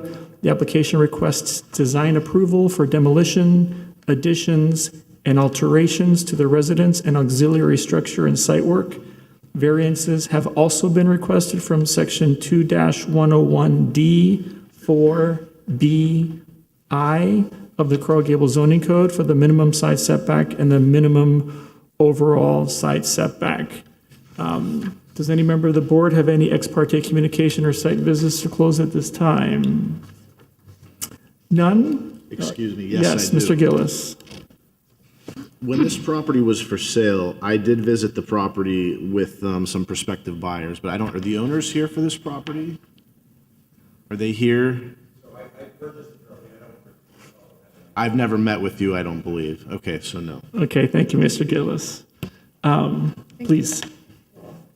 This is the location map on South Greenway Drive. As you mentioned, it is part of the Country Club of Coral Gables Historic District and also one of 27 homes listed in the Coral Rock Residences thematic group. These are some early photos. We were fortunate enough to have quite a few fish spa photos of the property. The first one is under construction. You can see they're framing out the carport on the left. The one on the bottom is roughly a year later, as it was completed. The home was constructed circa 1922 and continued obviously in 1923, predating the incorporation of the city. It was later issued permit number 336 in the city. We do not have original drawings of this property, but there is a twin to it. And the Coral Rock residences were designed by a small handful of architects. So it's either Fink, Mundy, and there's another one. It's probably a Fink. And again, this is their presentation. So as you saw in the staff report, we kind of broke this down into 3 different components just to make it easier for discussion purposes. The first involves the alterations to the existing original carport, which is proposed to be substantially demolished, rebuilt, widened, and expanded to the rear. We are not in support of this portion of the application, as this is an original feature of nearly all of the Coral Rock structures. There are also additions and alterations proposed to the residence that we do support. There is a non-original shed roof terrace to the rear that was constructed in 1990 that is proposed to be removed and replaced with another differentently shaped, more appropriately scaled to the house rear terrace. There's also I don't have a picture of it, a very strange 1979 semicircular Coral Rock 7-foot tall wall on the east side of the property that is going to be removed, and a new master bathroom built in its same location. The house is getting a complete interior reconfiguration, new windows and doors, and site work, which includes a new front wall. I did want to make sure that it was received by you all that interior and exterior alterations to the auxiliary structure were included within the proposed plans, but zoning review revealed that no permit exists for the conversion of that detached structure to living space, so it is not part of this discussion here today, because that is a zoning issue that will need to be Kara, say that again. fleshed out. The detached garage structure was converted into living space at some point, but there's no permit for it, so it's what's being proposed as part of this application can't happen as it stands. So there's going to have to be some sort of intervention that occurs. So it's sort of not part of discussion, not included in this COA review today. The variances that I will just go into them quickly, what they entail. If you want me to wait until after his presentation is done, I can do that, or if you'd like to hear him first. So there are 2. The first one has to do with the east side existing setback. It is at approximately 2 feet 10 with the existing carport. Because of the removal of the roof structure and removal of the columns on the west side, and then the extension of it to the rear, they'll be building again in the setback. So that's the necessity for that variance. And we, again, as we don't support the demolition of the carport, we don't support the granting of that variance. The second one has to do, again, with the location of the existing carport at 2 feet 10. Because there's a 20-foot overall required setback on the property, and the house is skewed so far to one side. It's a very inordinately large setback required on the west side of the home. So we are in support of this variance because if the carport is an existing condition and it will have to, if it stays, then they need that. So we are in support of that either way. Great, thank you. There are staff conditions. We can go over those afterwards. The architect is here to present to you all. Yes, would the applicant like to present?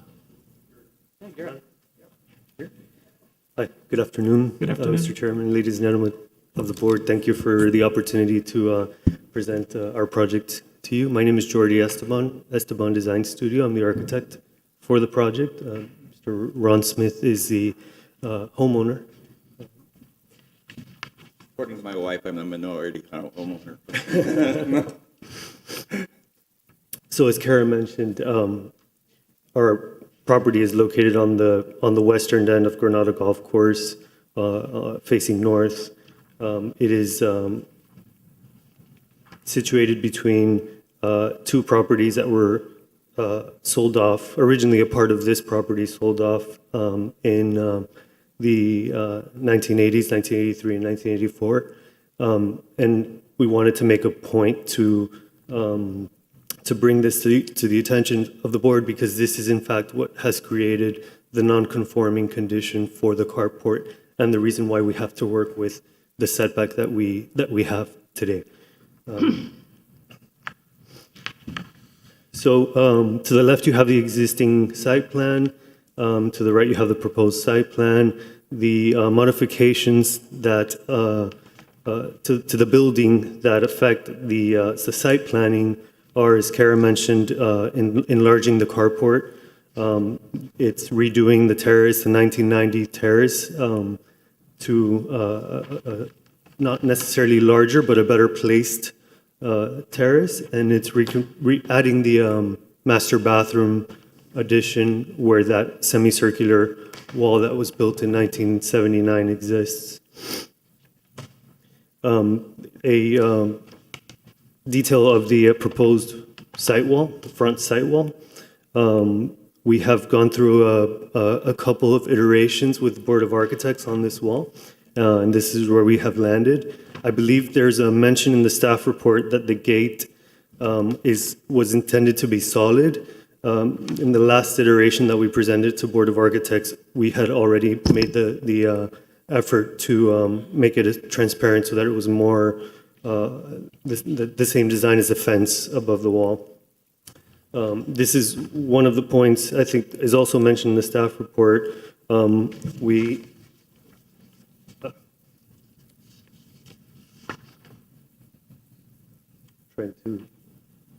we go.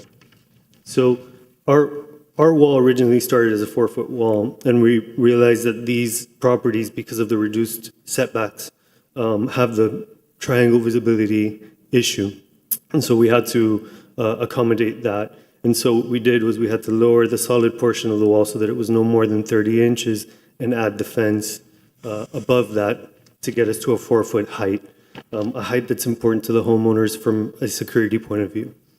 That said, we felt that a 30-inch wall to a 5-foot column with no transition felt a bit harsh. And in looking at some of the examples around this neighborhood, we realized that these wall-to-column transitions do exist. And so it's one of the things we would like to have, but we realize it's a point that also needs zoning approval. So on the left here, you have the existing floor plan, and on the right, the proposed. And the main intent, without getting into too much detail on the floor plan, was to really improve the living space for the homeowners. The house currently benefits from, surprisingly, a very tall ceiling, which was a pleasant surprise. But the connection of the living space to the rear yard is really poor. And so it was important to us to improve that condition by expanding the width of that living room all the way out to the back. And that meant that we had to modify the opening out to the rear yard. You can see on the right here how the master bathroom addition replaces what was or what is currently just an exterior uncovered court. And that's that 1979 round wall. You'll see an image shortly.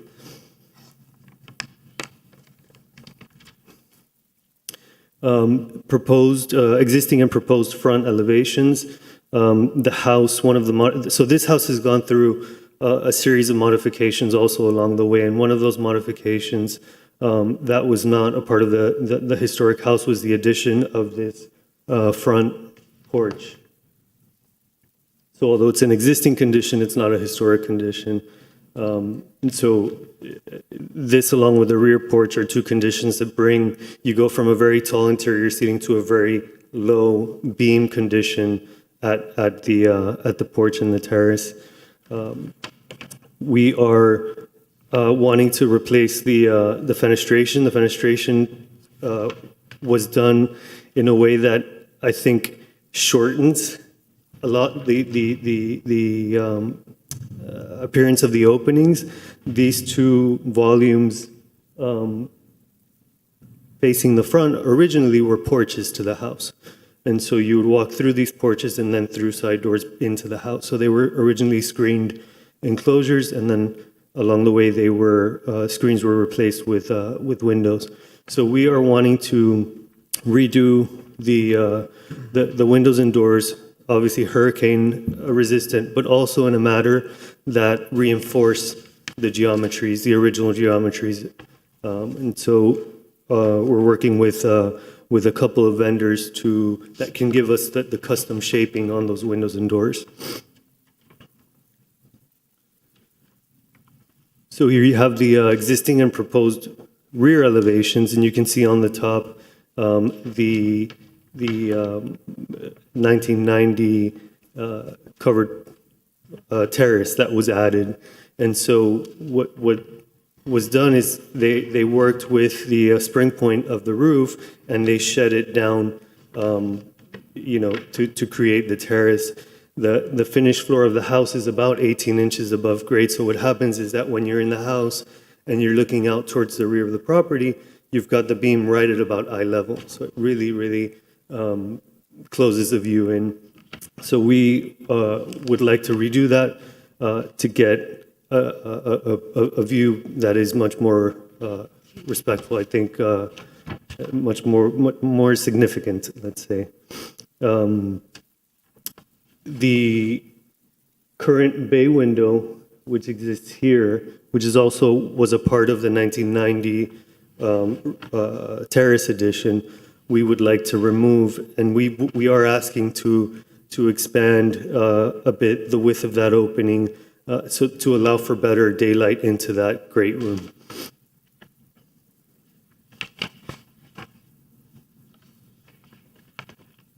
Sorry, if I can just go back 1 second, because I failed to mention the probably the most important point. So the carport. So the carport, as it currently exists, does not allow for a vehicle to drive into it. The homeowners have a daughter who's got special needs and needs covered access into the house, and right now the current width between the columns, particularly at the base of the columns, do not allow for a vehicle to drive in. So we are hoping, and we are asking for, is to allow us to maintain the columns that are adjacent the property line and slightly enlarge the carport toward the house. So rather than enlarging away from the house, we need to enlarge it towards the house. One column width will give us the clearance that we need to get a car in there. The roof is also, it's a wood roof. It's also in a sort of state of disrepair, so it will need to be redone sooner than later. So it's another opportunity also to address that.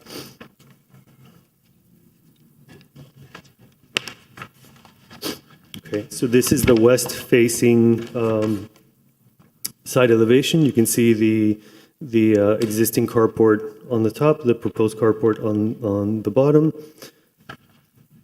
What's the Also- dimension on that? The width dimension of the clear space between the columns? Yeah, that's. Not that's shown what on I- the plans.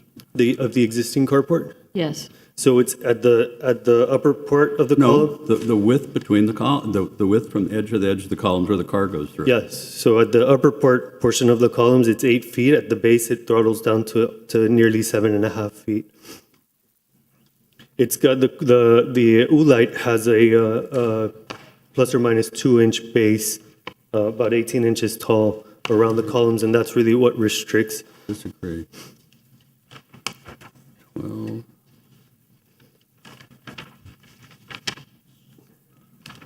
I'm sorry. Doesn't show. Can you say that again? It's 8 feet between the columns and there's a 2-inch base? Yes, So there's. that's 4 inches taken away from the 8 feet Well, it's, approximately? yeah, I mean, it's plus or minus because it's Oolite, so Right, it's I get it. about 2.5 inches, I would say, all around the column, so it reduces it, yeah, another 4 to 5 inches. And that's really what's creating the restriction.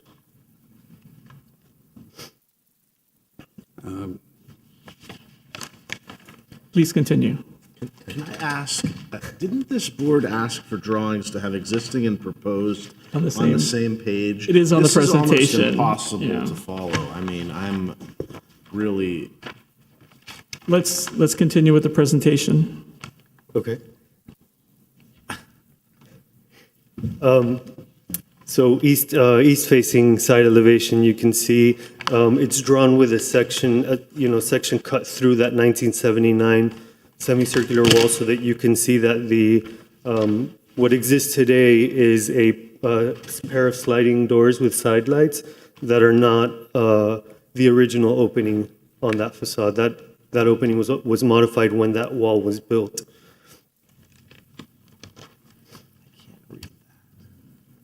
I suppose I should skip the cottage if that's not a part of. So Kara, this is not a part, right? Okay. Yes, please. Okay. Okay, so just some existing and proposed images. And you can see, this is where you can show the widths. oh, yeah, that's. Correct, yes. So it's a bit hard to see, but yes, you can see that there's a base here and a base here. And that's what I was mentioning, that create that restriction. So our intention is to rebuild it, same geometry, same materials, slightly wider. There is a point in the report, which is accurate, which is that in the drawings, it appears that our intent is to enlarge and by default raise the connector to the house, creating a conflict in the engagement of the connector. That's not at all our intent. Our intent is for that connector to stay same geometry so that we do not create that conflict. Okay.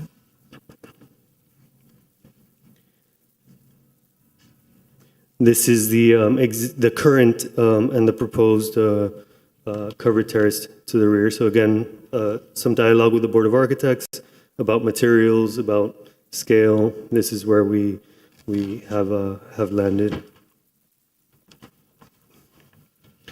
And then an image through the terrace. So part of what was done when they built this 1990 covered terrace is the addition of this.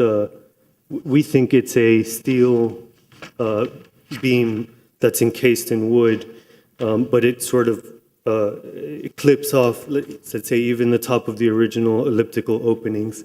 So we just want to peel all of that off and do something that, again, is more respectful of the original house. And then a view from the southwest corner of the property that will show you the proposed covered terrace and the proposed master bathroom addition to replace the semicircular 1979 wall.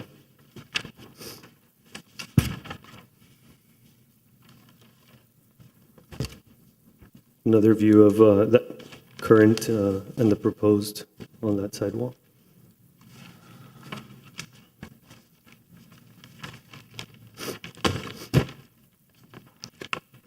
existing and proposed front elevation. So if I could expand on some of his comments, he's looked at it technically. My view was that this house was special, but frankly, through the years, people had done some ugly things to it, and then just the natural decay was problematic as well. But it has essentially iron in front of every window, makes it look like a prison. It's got old glass that's broken. The pillars in the backyard that were a part of an addition for the terrace don't even match the coral.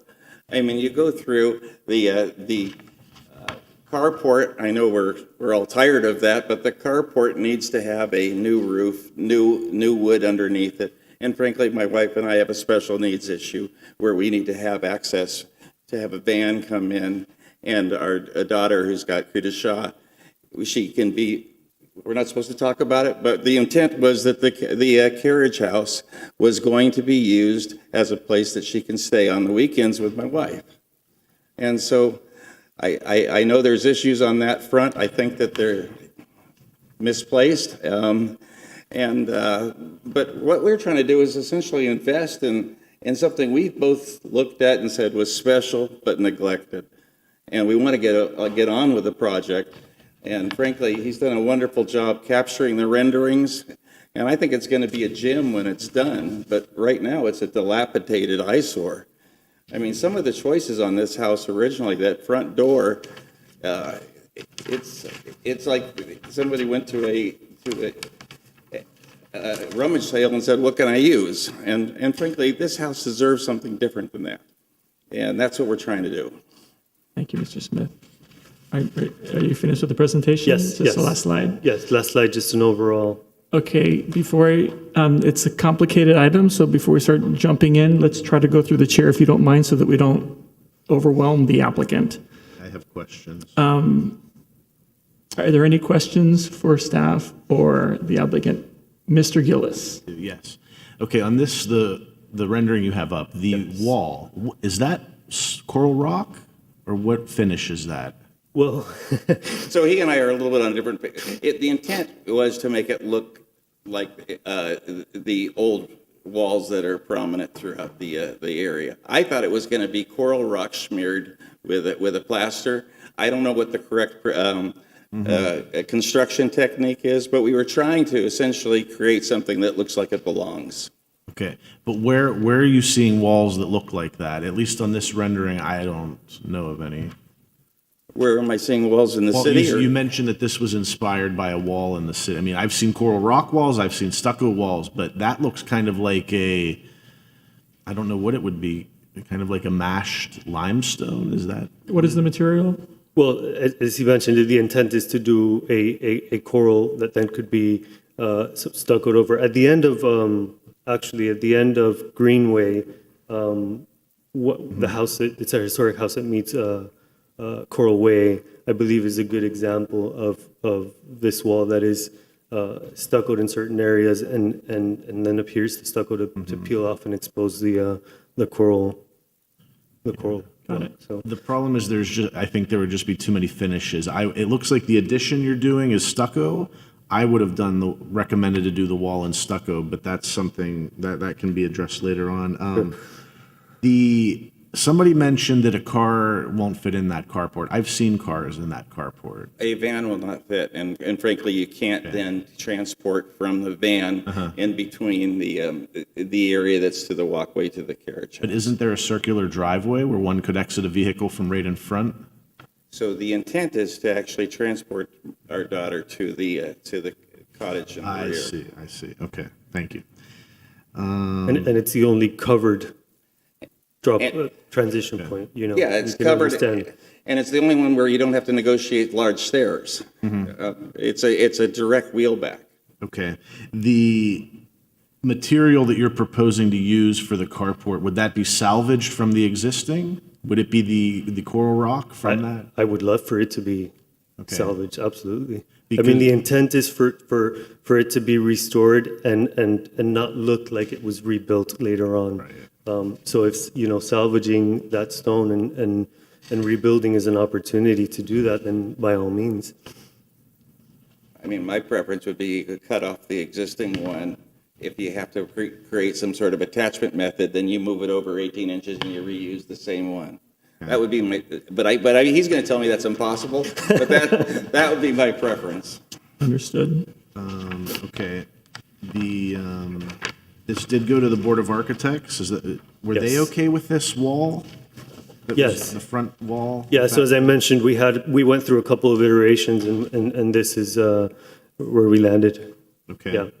Keep in mind, these are materials that are very difficult to render, to render to look realistic, right? So I just ask that you look at it through that lens, because it did take a lot of time to render this house and to get it to a point where it feels still like the historic house through the rendering. So it was a big challenge. At least in this rendering, my recommendation would be that it takes away from the coral rock structure. So Your recommendation would be to do a smooth stucco? I would recommend wall. stucco. Because I've seen the way that these coral rock the new coral rock walls, it competes, it doesn't, that would be, I mean, I would you'll have agree to with see you. what the other Yeah. board members say, but Sure. that's my, and then in terms of the cottage in the back, I don't see why this is a problem. I don't know if you, maybe at the end of this, after we talk about it, if you want to ask for a deferral or something. I mentioned at our last meeting about expanding what we have a cottage program here, where if you have a carport and a cottage behind it, as long as you have a covered car space, you can use the auxiliary unit as a legal living. Well, So I'm sorry to interrupt, Ms. Bain. So the cottage is not before you today. There are no COAs before you today regarding the cottage. It's my understanding that there are some zoning issues regarding the cottage. So if and when there's a COA for that, it may return to you. So I'd ask that you avoid ex parte communications about it to the extent that there's something that returns. Well, can I address it in some manner? It just seems to me odd that we have a condition where the property we purchased has a third bedroom that is in that cottage. And because we cannot conclude where that was authorized and approved, that somehow it's now off limits. In fact, that cottage is part of the square footage of the house that we're paying taxes on. It's part of the detail property records that I've gotten. It's I have a zoning permit from 2008 that talks to replacing the tiles on the cottage. It provides the same square footage that accompanies the cottage, and yet somehow, because we don't have that piece of paper that says this cottage was permitted and approved, I'm a little frustrated, because I know that the prior owners actually went and got permits for everything from air conditioning replacements and the like. So I know that they didn't do anything on The city attorney's saying they can come back. So just to be clear, Mr. Smith, I completely understand your frustration, and I'm sympathetic to your situation. That's a zoning issue that's not in the purview of this board. So that will be addressed with city staff. In that way, the use of that auxiliary structure or cottage or however it's deemed. So that's a separate issue. I just want to be clear for purposes of this board's consideration, the COAs and the variances being requested do not touch on the cottage at this moment. And while there may be lingering issues to deal with zoning, to the extent that there's renovations to that cottage that need to come before you, they will. So, Mr. Smith, we just can't deal with it today. We can't deal with it here. This is not the board for that. I understand, but it was a late input that our whole plan was based on this nice access from carport to It's just that one item that we can't address today. piece. I'm sorry. Okay. Thank you. Mr. Gillis, are you finished, or can I move? Okay, anybody else have any questions or comments? Mr. Maxwell? Yes, I do. I know CAD doesn't look good. It's not a Phineas Paste or a George Fink sketch. But just in looking at the wall in the front, it doesn't really go with the house. I mean, as shown on the plans. Yes, there's a neighbor's house down the street on Greenway as well. The wall looks just like it. I know you said you looked at Coral Rock, but this wall takes away from the house, in my opinion, okay? It doesn't meet, it doesn't blend in. It doesn't appear that it was always a part of the house. It's quite distinct and unique. So I would really encourage it to be reworked and taken a look at. Can I just ask for some guidance? As something that would be much more compatible, and I mean, I would look at Coral Rock, I mean, to make it look good. Originally in the Gables, there were no front walls, okay? This is a very recent, addition to the zoning code, and, the original being was we looked and had the community as a wide open space, so people had a lot of this. And so, as the community changed, so do some of the standards. We all get that.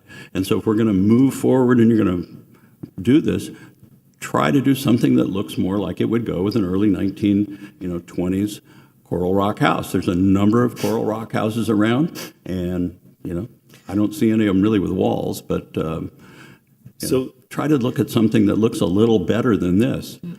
I mean, it's not really a security wall, because anybody can jump over these things, so it's just decorative, and it keeps other cars out.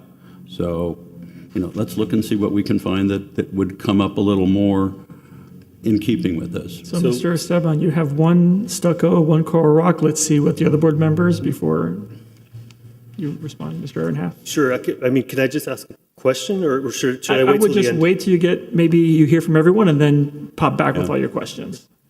Go ahead, Mr. Ehrenhalf. Okay, I have two areas that I was going to focus on. The design that you presented that proposed a potential wall. Again, I agree with Michael that it takes attention away from the house. It's really distracting. If you're on the street, and especially the height of it, I think when you have a wall, whether it is Coral Rock, oolitic stone, or whether it is a block and stucco construction, to have it come sweeping and rising up and going to columns that are about 5 feet high in the middle, it again distracts you. You want to be able to drive by a home if you're going to have a wall and have it be quiet and have the magnificence of this Coral Rock structure, the original one, popping out and being the focus. So those are my thoughts. And I would say that working with staff at a point when the walls are being proposed, that there can be balances that can be found. I'd like to return just for a moment to the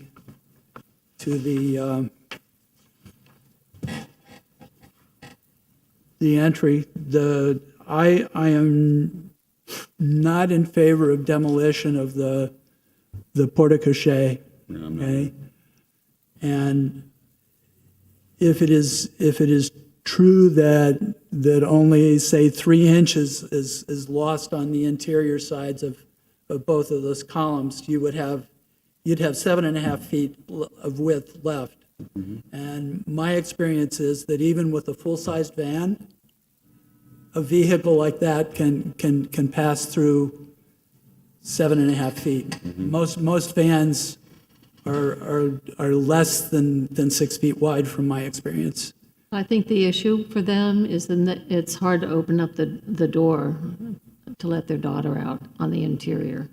But I'm also not in favor of widening it, but I think that there's a bigger issue. But you're talking, ma'am, I'm sorry. I appreciate that. That's a great, it's an important point, but I was going to ask, you were talking about your wife and your daughter being able to get through the porte-cochere and drive back to the auxiliary building, which is not part of this, but are you focusing on being able to park a van inside the porte-cochere, open a sliding door, Do something else. hopefully a sliding door that is on the side that faces the house, and have your daughter be able to exit and get inside? the restricting point is the columns at the front and the back. I would suggest that consideration, if it's a matter of getting the vehicle in and seeing whether there's room for her to exit, might be determined by the open width of the porte-cochere. It's not enclosed on the sides, I believe. Is that correct? It's not enclosed on the sides, It's no. just columns with a roof over it and oolitic stone columns. Is that correct? Correct, except on the house side, you've got the steps that come off that original porch. You've got a landing and steps down, which also restrict somewhat that space. But I think the bigger issue is actually being able to get in and out. There's two. You're right. One, you want ease of entry. Secondly, what is currently the rear column, okay? That actually, if you bring a vehicle in, you then cannot pass a wheelchair between the column and the house. So you're parking yourself in the way of doing the very activity that you wish to accomplish. So one of the things we're trying to do is make it wide enough so that you can then place the vehicle in a manner and then wheel her back. Please. I heard you say this earlier, and this was not what I had understood.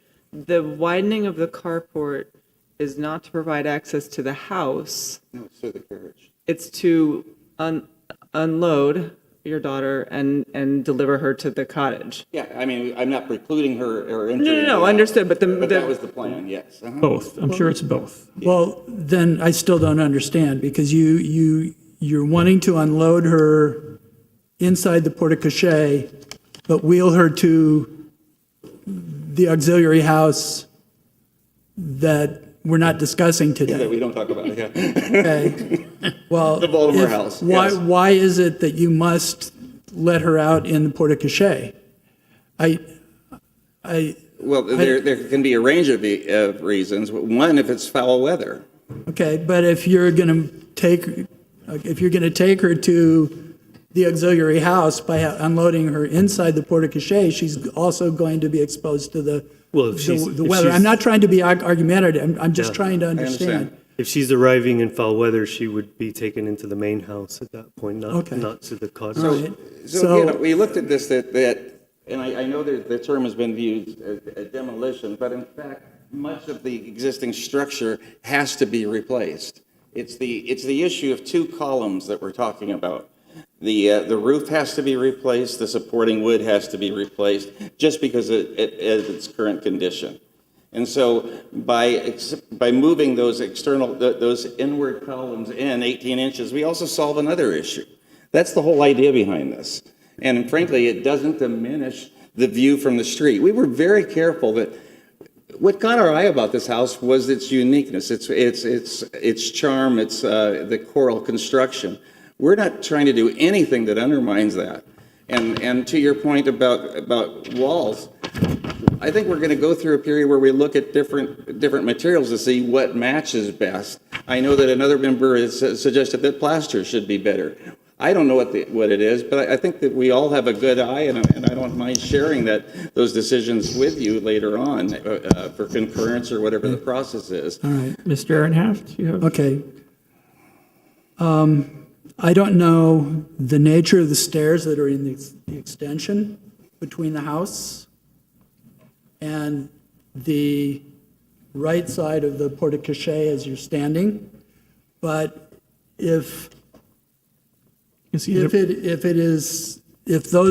stairs are not oolitic stone, if they are simply plain concrete steps and not of major historic importance, then I would suggest that you might consider blowing out the stairs, which are extending right up to the right side of the porte-cochere as you have your back to the street. You can see and create a ramp, but do it in such a way that your daughter could exit from the vehicle having gotten extra space, the columns not restricting, the steps are what restricts. So, I'm just thinking out loud. yeah, Okay, sure. All right. So if I may just briefly, so you can see that because it will trigger another building code issue, and that's why I'd like to address it. So current configuration, you come out of the door, there's a landing, and then you've got 2 steps down. Those are just bare concrete, but the side walls are oolitic stone. They do extend past the first riser about 8 inches or so. Part of our request is to take that back so that it's flush with the first riser, so it's not changing the step. Part of the compliance issue, we need to retain building code compliance issues. Coming out of that door, we need a landing, right? So it doesn't allow us to shorten it, as much as it would to make a material difference. The other thing is, for an 18-inch rise, you can imagine the length of a ramp that we would need times 2, because it would need to switch back. So it's not something that would really be a lesser impact, let's say. And, okay, I have one final question with respect to the porte cochere. I'm not trying to beat a horse and get it down on its knees. I just want to understand. Sure. You said that you want to move the columns outward. No. Each one extend the width of the space by having the column, you mentioned 18 inches as moving the columns apart. Correct. Well, yes, but we do that because we have the setback issue. We can't get closer to the side setback than we already are. So we have to accomplish that by taking the 2 inner columns and displacing them towards the house, exactly 1 column width. So that's how we get the slightly larger carport. So the setback of the carport stays the same. It increases because it tightens up a little bit towards the house. Can you show the elevation? You can see it better. Yeah. Sure. Right there. So the left column stays in place. Right. And then the interior column moves into the house 18 inches. Right. So that. So it's these 2 columns that shift to the right. It's moving the interior column 18 inches in. The exterior column stays generally in the exact same location. You can't see it from the roof. Right. Why do they need a variance on that then? Variance would be for the steps. Well, no, the variance is because our carport is less than the required minimum site setback. Existing and by default proposed because we're maintaining that. That's why I have the 2 variances that Kara mentioned earlier. One is the carport, the other one is the spacing overall distance. site setbacks. Correct. You need a variance to keep the column farthest from the house where it is? So actually, There's a if we third can column have, we're adding if we can behind have, it that's at the same location, but it's in a different. Mr. Smith, if we can have staff address that way it's. I'm sorry. It's okay. They need it, even if they're not expanding it to the rear, they would still need it to expand it to the west because they're taking off the roof structure, and those 2 columns are within the side setback. So to do construction within a required setback, it needs a variance. So it's the roof. Thank you. I see. Mr. Reinhaft? Okay. There's been probably way too much, partly because of what I'm talking about, discussion of the porte cochere. As I said, I have problems with its demolition, but I have a couple of other questions. And it has to do with staff's comments about fenestrations that have to do with windows and doors and not demolishing extant original openings and widening them.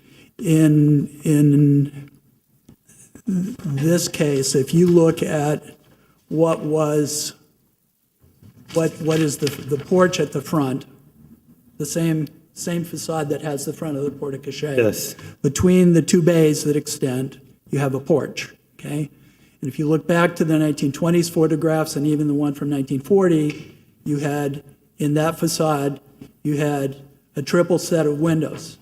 And they were 6 panes over 1 on the left, 6 panes over 1 on the right, and 8 panes over 1 in the center. Okay?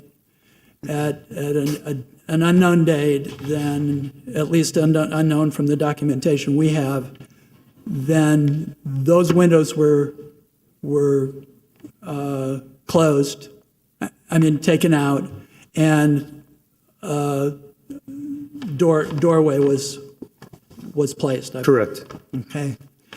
Now, if I look at your drawings, you have in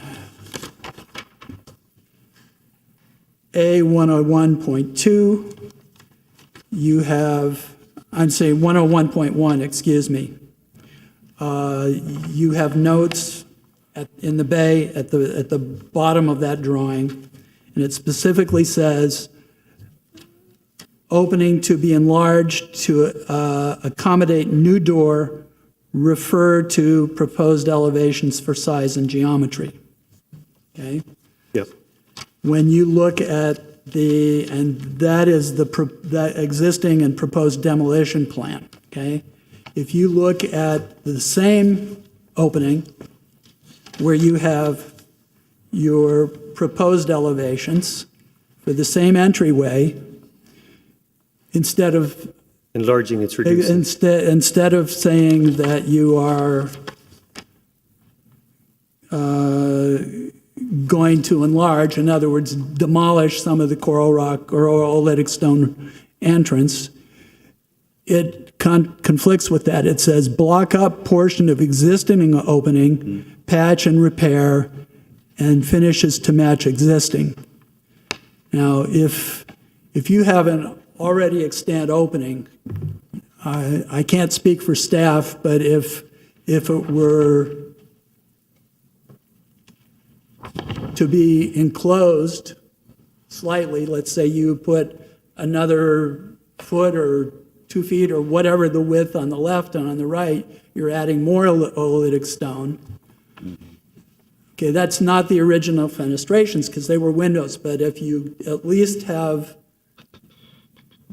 the original coral rock walls and you're closing it in, I can understand that staff might not object to that because what is being added in could then be logically removed to bring it back to the current status. But I don't understand the conflict. One drawing is saying you're going to enlarge it, and the other one says you're going to fill it in, and I need you and staff to give some clarification to the board about this. Mr. Esteban? It's a change order. It's a change order. Mr. Esteban, could you address the question, please? Yes. So the demolition note is one that should have been revised. This is one that has also gone through a couple of iterations through the Board of Architects process. So trying to determine what was the appropriate thing to do for that opening, coupled by what the homeowners would like, right, in terms of expanding on the view out onto the golf course. So and add to that the fact that this is a coral stone house, and what we can do structurally also is still under exploration, right? So our current proposal is this, what you see here, which is a reduced overall opening so that we could allow for a double door, wide double door, solid lower panel, and clear glass above. An arched opening, since the original fenestration is not there anymore, we thought when you look at the front of that house, the fact that you have the elliptical openings, that having an arched top door would be perhaps more cohesive. So you talk about, I'm finished, I'm sorry. No, I just. So you talk about, opening up the view, but yet you're going to put a wall in front of the house. Exactly. So, that's kind of closing it down again. So what? The existing front door is ugly. Okay, we need to get rid of that front door. And so the whole plan was, what would be the appropriate style and size to complement the house? And we kind of were drawn to this. And yes, it may introduce some construction issues, and that to me is just solved with the wallet. But my view is we had to get away from this other feature that was really determined by the size of a window that was original that's no longer there. And so that was the idea. And also there's ironwork in front of the front door right now that has to go. And then there's a space where, frankly, if you don't know it's there, you're going to trip. It's dangerous is what it is. So we wanted to really rethink that porch. You can't see it here, but off to the right, there's going to be a waterfall that's built into the wall. We're trying to make it so that it is a gym. Thank you. So just one small point, just to address the sightline issue. So because the finished floor of this house is raised 18 inches, our site wall solid portion is only 30 inches. So if you're standing in the house looking through that front door, the top of the site wall is at about 15 inches above the floor. So You have the steel on top. well, yes. Okay, so I've got that. So we don't want to restrict the site. So on the large hurricane windows that you're proposing to put into the former porches, okay, what color are you thinking of putting the mullions in? I mean, of all the framing and the mullions? White? Not white. I sincerely hope not. Not white. So we have been looking at. And would you be opposed to putting those in as Mr. Ehrenhaft has said, and as paned windows, or as least with muttons that would divide it back up? This has been also an extensive Board of Architects discussion. And the short answer is yes.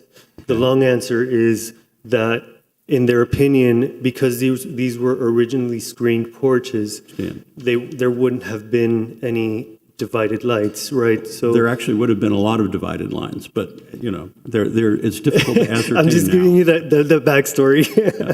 So the reason why they're single paned was to allude to that, the way they were originally. But you'd be amenable to putting, muttons on them. Yes. Well, one thing to note is that, we have looked at it. Of course, we started with some mutton pattern.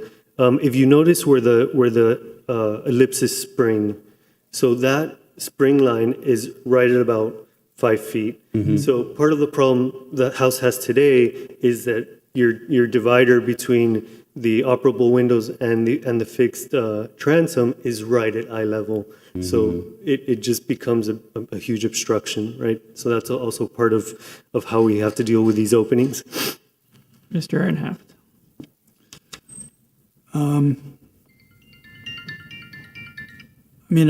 I would like to see solutions for those two bays that somehow, you don't want to turn them into Palladian windows that have, a hard line necessarily. I don't know what the solution is, but a hard line at the 5 foot level that you're talking about, so that you're at the base of the arch. But somehow it would be nice to have, as staff suggested, that the 6/1 or the 8/1 should be the model for filling fenestrations. And if there are other additions and other work that's done on other facades of the house, the same should be.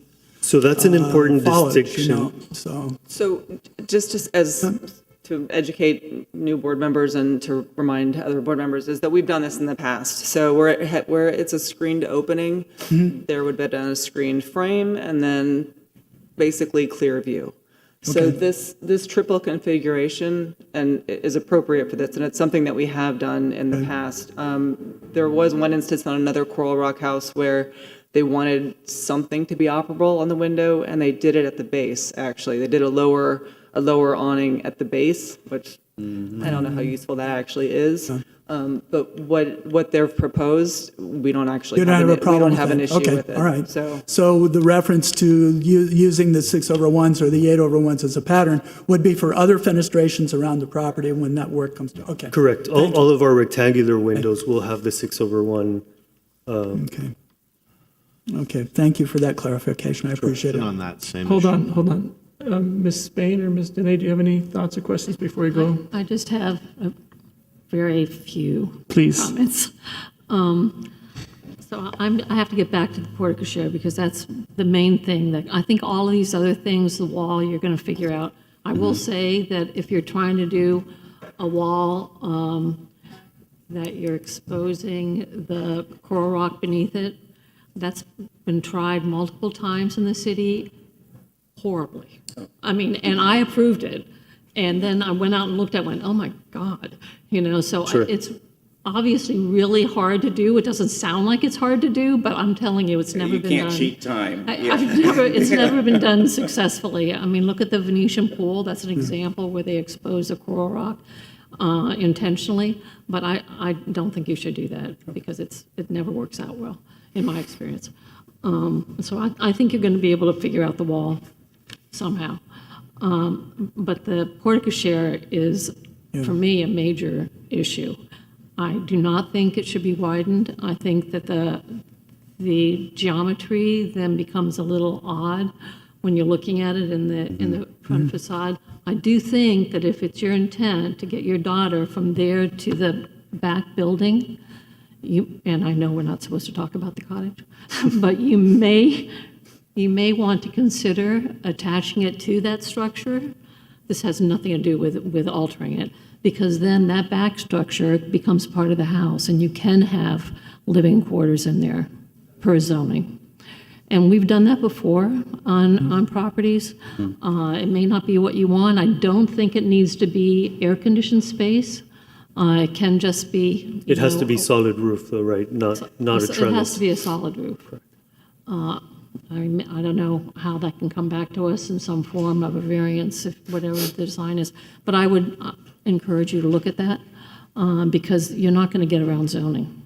I mean, I'm just telling you. I'm sorry. You're not going to get around zoning. If they're saying it's not allowed, it's just not. Because that's a use, not a structure. And I don't know how to work out not altering that structure. It's beyond me. I would say we should somehow defer it since it's considered as one, that just section of it, not the whole thing, but that whole section, if it's part of your vision for that back building to have that somehow able to get a wheelchair from a van into it, that maybe we can defer that and you can work with zoning and staff and figure something out that you're comfortable with and bring it back. That would be my. Thank you, Ms. Spain. Ms. Dene, anything? No. Mr. Gillis? Okay, back to me. So on the image we're looking at now, what do you all think of doing just one piece of fixed glass for the two front arched windows? Has that been contemplated? I think we exceed what is tested for Really? HC, Okay. yeah, HC Zone 4. Because there is a house on Alhambra Circle that somehow they did it. I don't have the address with me right now. I don't know if Kara knows. So I think it's a yellow house. It has huge arches that they did do impact. I mean, they were custom made. It's not inexpensive, but it was done. And there's another Coral Rock house as you were flipping through there that has, I think, Lux. I think they're called Lux. Luxbaum is the house that Kara was referencing that has operable Right. lower panels. They had some very interesting window solutions. So, but I don't know about the exact width of this. But I know on Alhambra, I'll try to look up the address to see it. It's near probably about the 500 or 600 block. Not far from here. Those are non-opening, is that correct? Pardon That me? would be non-opening, is that Correct. It would be fixed. So thank you, because The center what one is is important is that you've got the master bedroom on the right-hand side, and that does need egress. So one of these are operable, are meant to be operable. The center panels are operable per the drawings. Those would be operable? The center panels, yeah, so the center panels are hinged. Egress, right. Yeah, wow. this room could get away with solid, but not the bedroom. Couldn't you have egress on on both sides? Why would you need it in the front? So the side, right side of the house, that original elliptical opening was already previously filled in with coral rock. So it's that's a solid wall. That's the bed wall. I don't find that attractive with these two You can see, bars coming down. you can see it here. I'm not saying that I have a better solution than for that one side, but for the other, definitely if a fixed piece of glass would be possible, I think that would be, because to me, that doesn't look anything like, when you look at the old pictures of these homes that have screened loggia, even the wood that they use to make the patterns that they use. I have a neighbor that had a screen door, unbelievably beautiful, the way that the spindles that they use, and it was an attractive element. And now I know to try to do it in an impact form, that's probably not possible, but even on this on the 1923 Fishbach photo, you can see the left bay is open, and then later on, it obviously gets the screens. But you had the awnings kind of covering that up. Are you planning to do awnings? No. Because the awnings come down to 5 feet, so it just completely blocks your view. But that's also north facing, so you don't need the. Thank you, Mr. Gillis. So if I could, before you have something else? Oh, no, I have a comment, so I appreciate it. So I might be, the reason we have members of the board that are not the same is I like the tripartite opening for the bays. I think it is as close as you can get to a screen as opposed to divided lights or anything else. And I'm sure at some point there were probably some sort of mullions. And I think the solution, having an operable window, is a positive one versus a fixed piece of glass. You have the ability to open the window and get the fresh air that a porch would have accommodated. That glass won't do it. So I appreciate that particular move. The porte cochere, I think, is a difficult one. I probably would support what you're doing. I'm probably the minority in that, but I just wanted to let you know that I think your solution is as little as you can do to get as much as you can out of it. But I understand my board members, my fellow board members, and their thoughts against that. My real only concern is the rear elevation is the size of that hip roof. It just seems way out of scale. Now, the good thing is it's in the back of the house. No one's ever going to see it. But my recommendation to the architect, and I'm sure that you've considered all of them, is perhaps a simple shed roof extending out from the main roof, because the horizontality of that roof that you have is gorgeous. And I think the hip that you're putting in the middle of it is disrupting the beauty of both of the sort of straight lines that are on both the north and south elevation. But again, as I can't see from the street, I'm less concerned, but yeah, so I really, really, a lot of discussion around that roof also. So the existing condition is the shed roof. But above it, you could keep the same drop line and just move up into the roof. You could just change the pitch. It doesn't have to be at 5 feet. I totally understand why you're raising it. It makes both sense in the front and in the back. And in the front, it's still going to keep the line, which I appreciate, the front elevation. But the rear elevation, you can still have the same drop line and then have a shallower roof shed into the main roof and not have a major hip. Unless there's something happening up there, it just seems way overdone. Compared to the subtlety of the other things you're doing in the house, this seems to be the least subtle element. Yeah, we've looked at some variations on that. And those are my comments. Thank Mr. you. Maxwell. I'd like to move on to the motion stage if there's no further questions. If you may, it's complicated, so get it right. This is a very complicated. Sorry to interrupt, Mr. Chair, Mr. Maxwell. We just have to do a public. Oh, that's right. I'm sorry. Thank you. Thank comment. you so much. I thought we had so much public conversation. We had a lot of comment, but not in public yet. I would like to open it up. I also had one last question just before. Okay, let's do it now. Do your question now. Please do it now. So just to the conversation of the wall finish, right? This is where I'd like some guidance, because Actually, then I'm going to ask you to hold. Let's do public comment, and then you could do that as part of it. I had a similar question along those lines, because Let me open it up. be an intersection where there's. Let me open it up for public comment. Please. Is there anybody wishing to speak in favor or against this case? Not on Zoom. Okay, I'm closing public hearing, bringing it back to the board. Mr. Architect, you had a question. You wanted some direction on the wall. Yeah, so it's been a point that's been an active point throughout the review process for this project, and that is the distinction between the old and the new, right? And this is where, if possible, I'd like some guidance on this wall, because you mentioned doing something that was more cohesive, complementing the house, but I know that the city philosophy is that the new should be different. And so I'm just not sure now which way we should sort of take it. Well, we'll give Mr. Maxwell, before we'll give you plenty of leeway in that to work with staff on coming up with that. Okay. And I think that would be good, and I think you'll hear that in our motion. And is that something that comes back to the board for approval, or is that So something? the way that it's written, it goes to staff for review, but I know you want to get specific thoughts on it. So if you have them, let's share them now before the motion, because I don't want the motion to get complicated with it, and that way you can make a more appropriate motion perhaps. I just want to say one thing with regards to the wall, that I agree with Ms. Spain. In my experience, trying to do what you're asking to do is a great idea, but it just is never executed well. Sure. Other than that, if it's stucco or rock, that's something else. So does anybody have any expressed thoughts that they wish to share with the architect with regard to the front wall before the motion comes, in addition to what's already been said? No. Not on the front wall, but I just want to clarify that is there going to be consideration to defer the carport issue about the widening? Is that, So I know we talked about it. that we'll see. At work. Let's actually wait till the motion comes out, but I think that's probably quite difficult with relation to the importance of that as part of this application, is if we don't deal with it, there's nothing to deal with. Question, please, for staff. Into the mic.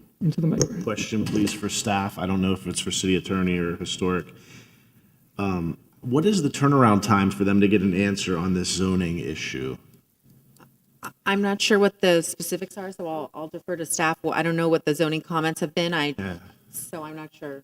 Because what if that changes their plan? I mean, So you could always return for a different certificate of appropriateness.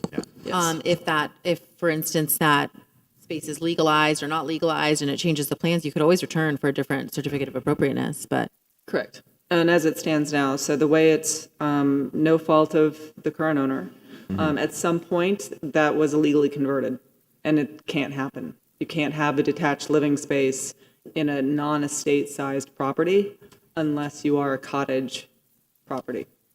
Otherwise, it has to either be converted back to a garage or connected to the house with a covered roofed walkway that allows you to provide access from the house, walking out into the garage.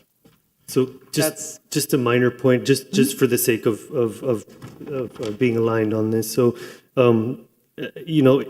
at some point, I think the fair statement is at some point along the way, it was converted. As Mr. Smith was saying, this is reflecting in the property appraiser, in the tax cards. It's reflecting in the property record. So I want to be careful that we don't say it's been illegally converted, because that's a determination that needs to be made still. Appreciate it. It's just something that we're not going to address Permit has not today. been located thus far. Either way. Yeah. That's what I don't understand. Why is part of these you have how many variances listed here? Why is it 2? Okay. So one thing to note, Mr. Gillis, I think staff explained the variance for the side setback, just to be clear, it is currently existing. However, since there's work being done in that area, that's why the variance needs to sort of be re-upped, as it were. Yes, it's an existing nonconformity, but it needs to be reapproved by this board. So that's the one variance. And then the other one is a change, if I'm correct, right? The other variance, yes. But this would be an existing nonconformity of having the living. So use is different, so it's a different situation than a variance for a setback, for an existing setback variance. Yeah, I mean, So, Mr. Aaron Haft or Mr. Maxwell want to make a motion? How do you want to go? Can I Mr. just Aaron has say a one question. comment? I Ms. apologize. Spain. I think for the wall, you need to look at 814 Coral Way. I believe that's the address. They did a coral rock wall that was not existing. It's a coral rock house. They have a coral rock wall, but they put a very modern, not modern, but on top for the cap. And it's flat-faced coral, it's not rubble coral. And it's a flat-faced coral. That's the best wall, I think, that you could do for a new wall. for Coral Rock residents. I think was the so challenge impressed with is that wall. we've been looking at a lot of precedent, and every house has a different type of wall. So There's a beautiful coral rock wall that was just recently installed at the Merrick House, and I would recommend that you take a look at that when you're working with staff and to work this out. Are we ready for the motion? Mr. Maxwell, if you're ready for it, we'll listen carefully so that if there are any friendly amendments. This is a very difficult motion, and Ms. Attorney, do we have to have this as 4 motions? You Or- could incorporate it into one if you think that it might be for ease of vote, if there might be a difference between the different items, you could do Well, we them have a separately. you know, Mr. Maxwell? on- I mean, on staff if you'd like to do them recommend- on- separately, that's fine. on- I Mr. think that's Maxwell? cleaner.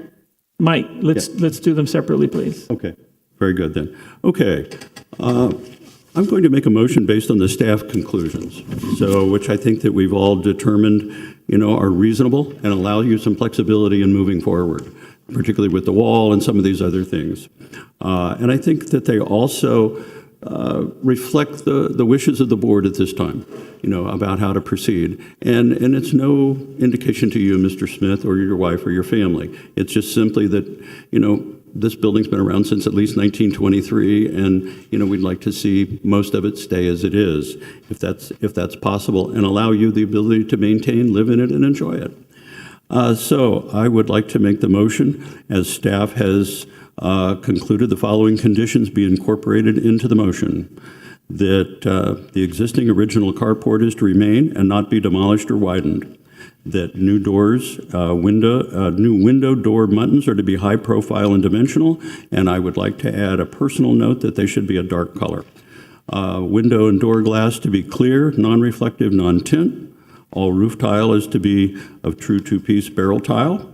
All existing window and door openings are to remain their current size and retain their existing concrete sills and lintels as noted throughout the report. Any new rafters at the proposed rear terrace should be differentiated from those on the existing carport. The window sills in the addition is to be eliminated or detailed to be differentiated from the existing sills. A recess is to be provided at the blocked up rear window opening and finished in stucco. Concrete lintel and sill are to remain. The proposed pool and pool deck will require separate standard certificates of appropriateness. The material to be specified for a new pool deck with staff, 11, to work with staff to address zoning comments regarding the front wall, which gives you the flexibility. Provide a detail for the termination of the front wall, fence to the east side and west sides, and provide elevations, i.e. continue with 11 to work with the staff. So I think that gives you plenty of flexibility. We also, and to move that forward, a motion to deny the design proposal. I'm sorry, Mr. Maxwell, I'm sorry to interrupt. So those conditions relate to the design proposal, so I'm not sure if given that you're reading those conditions, you want to move to the first motion to be regarding the design proposal, incorporate those conditions into that approval or denial of the design So we proposal. need, okay, so the design conditions as a motion. So that's motion number 2. Motion number Yes. 2 with the conditions that you just mentioned. Okay, with the conditions. Okay, so move that. So motion to approve with conditions above and the issuance of a special certificate of appropriateness based on what you just mentioned. Yes. Okay, so that's the motion by Mr. Maxwell. Is there a second? This is, I'll second. and seconded by Mr. Aaron Haft. Is there any discussion on the motion? Yes, please. So the part here that says a motion to the We're not doing that one. It's the we're not second one. doing that. We're doing the second one, which includes the conditions above. We're not doing the carport yet. This one- Okay. We're doing this one right now. Okay. So question, the wall that is depicted has been approved then? No, It it's will not. be, it will be based, as Mr. Maxwell said, with review of, If I might suggest, I'm sorry to interrupt here, if I might suggest, Mr. Maxwell, the condition you read says to work with staff to address the zoning comments. Perhaps you want to incorporate your board's comments as well into working with staff rather than just the zoning comments. The design review, design comments with the board, with Yes. staff. Design comments for the board with the staff. In other words, so the design that's there is not necessarily totally approved. It's to be worked out with the staff over time, based on board's comments. based on the board's comments. Mr. Aaron We're not Haft. in agreement. Mr. Aaron Haft, is that okay? Yes. Mr. Gillis? Okay. But we were not in agreement really here. I would not vote for that wall. So then do I have to vote no to this motion? So the wall is not set in stone. That's my So joke of the day. Madam City Attorney, Based on, Madam City Attorney. So the motion is to, based on what we talked about, to have staff work it out, which we do often. So if you're not comfortable with that, then you vote whichever way you want to, or you make a friendly amendment to Mr. Maxwell. I would propose an amendment for the applicant to return with 3 options, or I like the solution that Donna recommended. Let me get the address again. I think it was 814 Coral Way. Perfectly fine with that. Perfectly fine with plain stucco. But I just don't want to see the wall that's proposed here. That's my main issue with what they're proposing. So, Mr. Maxwell, is there a friendly amendment that you would take that not accepting as presented and considering a couple of options, or coming back, as Mr. Gillis said, with options? And it's your motion. I think that we open it up to, that there are options available, with the way that it's proposed. And, we know, do you want to deny them a wall, period? No, Mr. Gillis just has his opinions, and he just wants to know how to vote on this motion. So if your motion is to leave it with staff, Mr. Gillis needs to decide whether to do that or not. My motion included for the property owner to work with the staff on the wall. And Mr. Gillis, if at any point we as staff find that the solution is not acceptable to us, or that it's not moving forward the way we want it to, we can always bring it back to the board. Was the wall that was depicted acceptable to staff?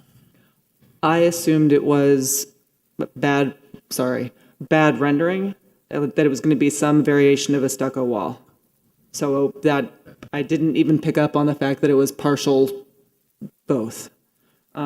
I would be fine with all coral, I'd be fine with all stucco, some combination, maybe a cap, maybe something that makes, we can work on that. And if there's some reason that that we can't work out, I'm happy to bring it back. Okay, thank you. Thank you, Mr. Gillis. Ms. Pernas. Just to make one clarification for the condition number 5, we just want to be consistent throughout the report. We do say existing original window and door openings. So just to keep that, just add all existing and original window and door openings. Mr. Maxwell, is that okay? I'm sorry, man, I didn't. So the condition number 5, where it says all existing window and door openings are to remain their current size and retain their existing concrete sills and lintels are as noted throughout the report. Most of the report typically says existing original, and in this case, we just hadn't fit in the word original in number 5. So I just want to make sure that we're confirming there is one window that's already been modified. So you'd like to word in the word, yes, I accept that amendment. Thank you, Mr. Ehrenhaft. I'm sorry. I accept the amendment. Ms. Counts.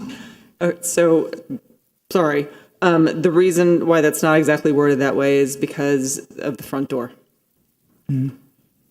Because that is an original opening that has been extended, and that lintel is original to that opening.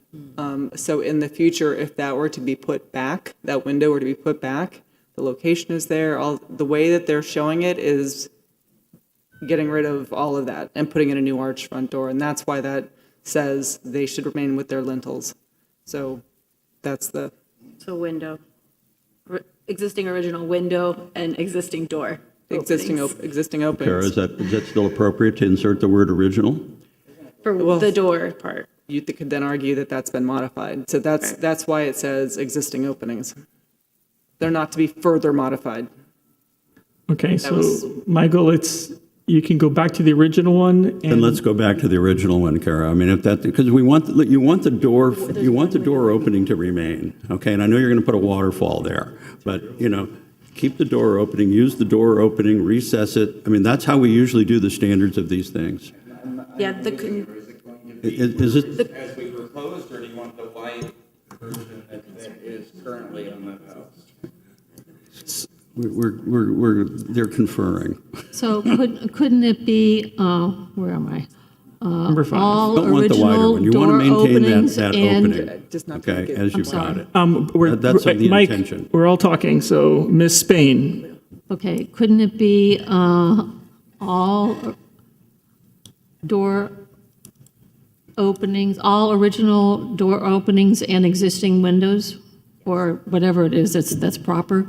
Just have the original part have to do with the door, and have the windows be allowed if they've been changed to be altered or remain as changed, right? Is that what you're? I think so. So it would be all original door openings and existing windows? So to answer your question, the front door opening would remain the same size. The opening, the door itself would have some piece to it. I'm at a loss here. It seems that we're trying to memorialize agreement, and we don't have an agreement on these things. And in fact, I don't think there's even agreement among the staff about that could ever yield a majority. Please use the microphone. Oh, actually, no microphone. Mr. Smith, it's at the board now. We're not asking questions. We're at the board level. Okay. So if you don't mind, so Mr. Maxwell, the change was, the proposed change by Ms. Spain was all existing door openings. No, all Original. all original door openings and existing windows. Yes. So we're inserting all original and existing windows. Is that the All way? original door openings and existing windows. Existing door openings? Original door openings and existing windows. Okay. So yes, I'll accept that modification. Mr. Ehrenhaft. I want to understand the current front door opening is not an original door opening. It came after 1940. Mm-hmm. So Wouldn't it be all? that phrasing would say that the front door opening could be modified. Is that correct? I'm not trying to complicate things. I'm trying to Trying to understand. protect the front door. Yeah. The front door opening. So then it's existing front door opening. Because that's the opening that we have now. Okay. Original is something else. That's the thrust of keeping stasis on the doors to keep the width. So then it would be all existing door openings and original window openings? I think what Kara had suggested was all existing and original windows and existing door openings. That's a combination of what the two of you. Here's my suggestion. Work with staff to minimize any alterations to existing window or door openings. All right, That's good. Yeah. even better. Better. That does cover everything. Yes. Yes. Would you kindly restate that for the record? Work with staff to minimize any alterations to existing window or door openings. And that they retain their concrete sills and lintels? Yeah. Yes. Okay. I'll accept that as an amendment to the motion. Thank you, Mr. Maxwell. Mr. Ehrenhaft. I agree. Great. Any other discussion or friendly amendments? All right, let's take it to a vote. Mr. Gillis, Yes. Mr. Ehrenhaft, Yes. Mr. Maxwell, Yes. Ms. Dinaj, Yes. Ms. Spain, Yes. Mr. Garcia Ponce. No. I almost said no. Well, you got 5, right? So. That's all you need. But you need the 5. Okay, that's one motion. Passes Okay. 5-1. All right, very good. All right, so we're going to move then to a motion to deny the design proposal for the demolition and reconstruction of the existing original carport on the property located at 1318 South Greenway Drive, a contributing resource within both the Country Club of Coral Gables Historic District and the Coral Rock Residences Thematic Group, legally described as Lot 7 and 8, Block 12, Coral Gables, Section E, according to the plat thereof, as recorded in Plat Book 8, page 13, Public Records, Miami. Is there a second? Motion to deny. I'll second. Seconded by Mr. Ehrenhaft. Any discussion on the motion? I still had a question on this. I'm not sure if it was on the record. I I'm trying to determine if this is the minimum intervention that could be done for them to be able to have their handicapped daughter have the minimum intervention to get out of the vehicle. It seems to me like the record indicates that that was not that if we leave it as it is, if we deny it, it may not be the most comfortable, may not be the most efficient, but they would have the ability to do so. I'm trying to figure that out. Is that what everybody understands? No. I'm No, not the motion is considering to that. deny the demolition and reconstruction, period. And that's what the motion says, and it's there in front of you as well. So you can take a look at it, and it basically says that we don't approve the demolition and reconstruction of the existing carport. May I ask the applicant a question? Sure. If we were to deny the proposal for the carport, the way that it stands now, would your daughter be able to get out of the vehicle as it stands, or would it be impossible? It wouldn't be impossible, but I'll be frank with you.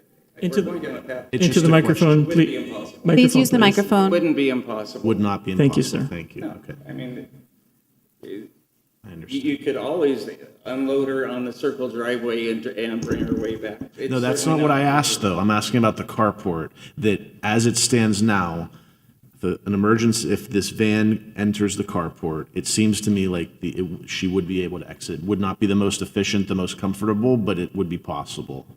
Is that correct? I haven't done the analysis, but it looks to me like she would be able to exit. The question is, would she be able to egress to the rear non-existent cottage?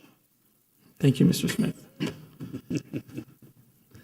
Okay, we have a motion and a second. Any further discussion amongst the board? Now call for a roll call, a motion in the affirmative or the negative to deny. The motion is to deny, so. Motion is to deny. So so a yes vote is to deny. Thank you, Mr. Garcia Pons. Thank you. All right. Mr. Gillis,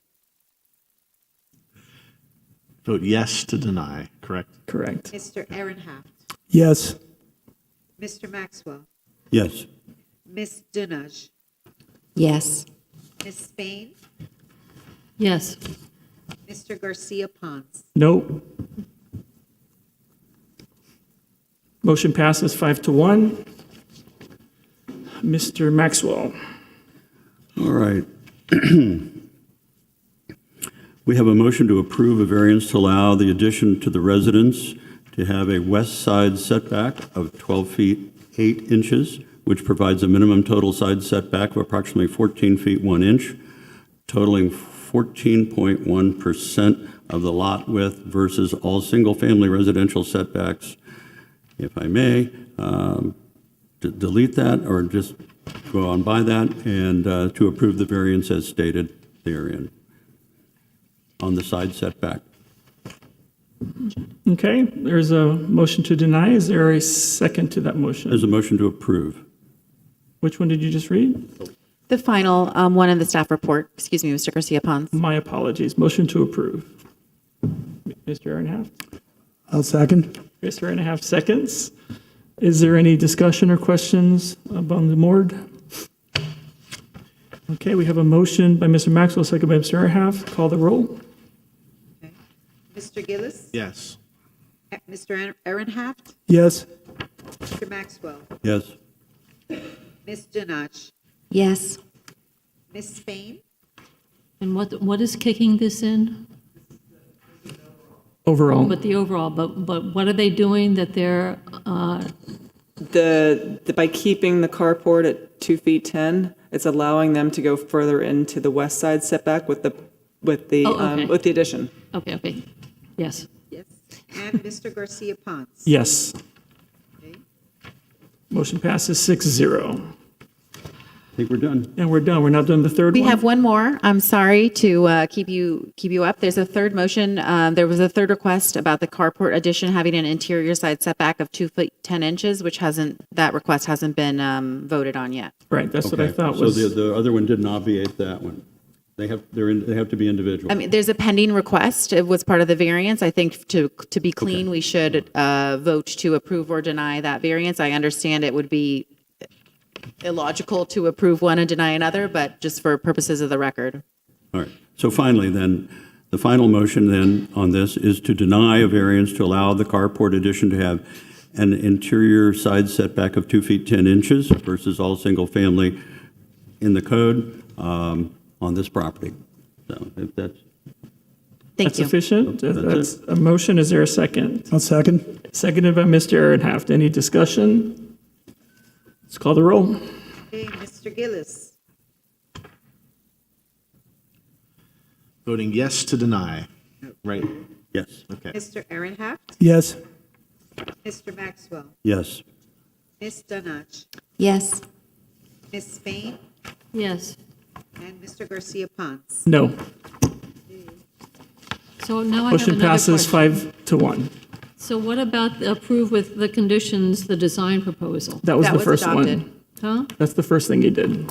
We did that one, Okay. passed 5-1. Okay, I thought that Thank was you. only on the. Thank you very much. conditions. Good luck to you. Thank you very much. Thank you for a good proposal, for good presentation. I've been requested to have a 3-minute break, so let's make it 3 minutes. It's only 3:45.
Let's get back to the dais, folks.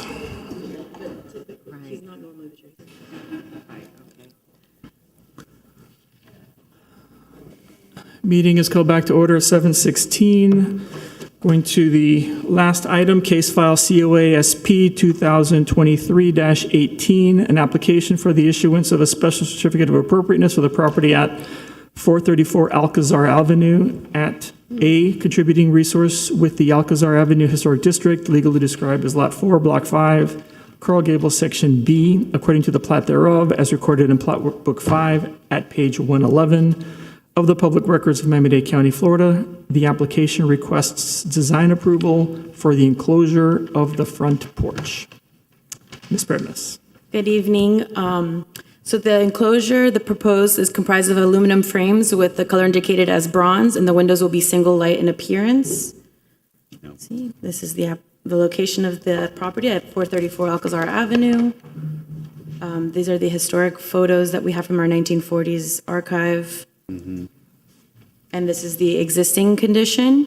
While there are many examples of glass enclosed porches on historic houses in the city, it appears that alterations were undertaken prior to designation. This is one of the earliest houses in the city, and as the porch is such a significant feature on the small house, staff does not support the request. Therefore, Historical Resources Department staff recommends the following: a motion to deny the design proposal of the enclosure of the front porch with impact-resistant windows on the property located at 434 Alcazar Avenue, legally described as Lot 4, Block 5, Coral Gables, Section B, according to the plat thereof, as recorded in Plat Book 5 at page 111 of the Public Records of Miami-Dade County, Florida, and deny the issuance of the special certificate of appropriateness. Thank you, Ms. Bernas. Is the applicant here? Wish to speak? Good evening. Thank you. Thank you for hearing me out today. I appreciate it. I think that there's a few things that... Can we have your name, sir, please? Anis Saleh. I am the owner of the property. I've lived in Coral Gables since 1995.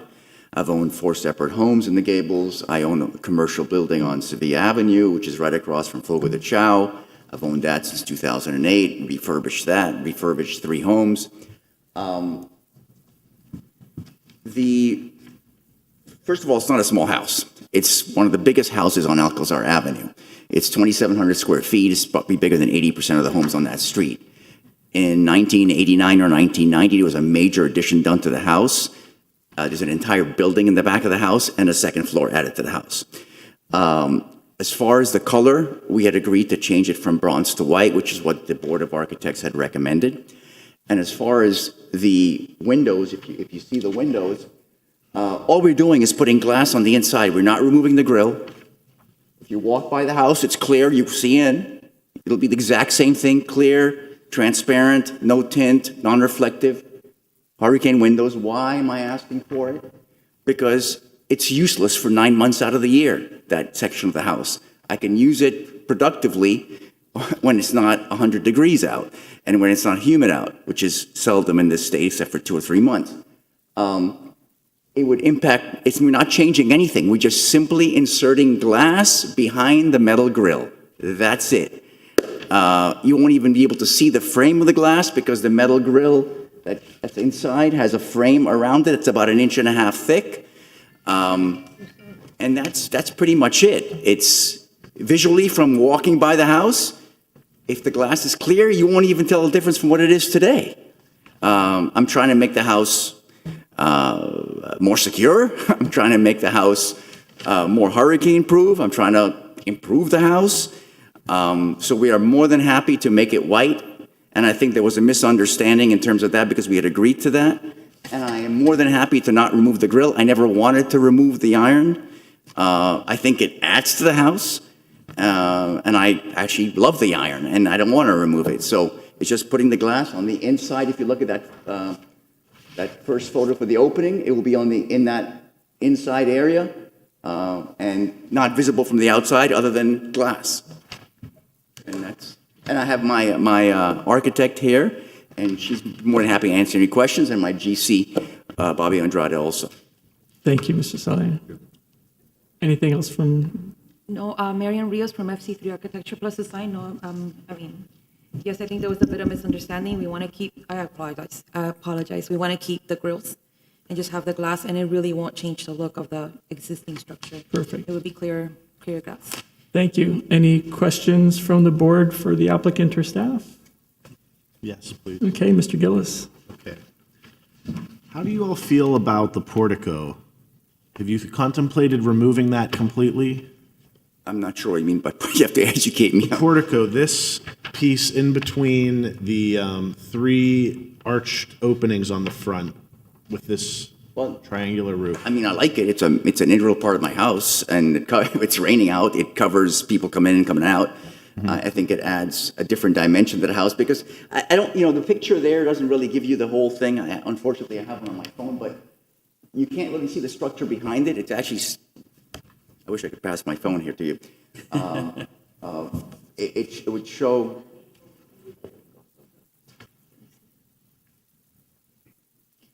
Yeah, go ahead.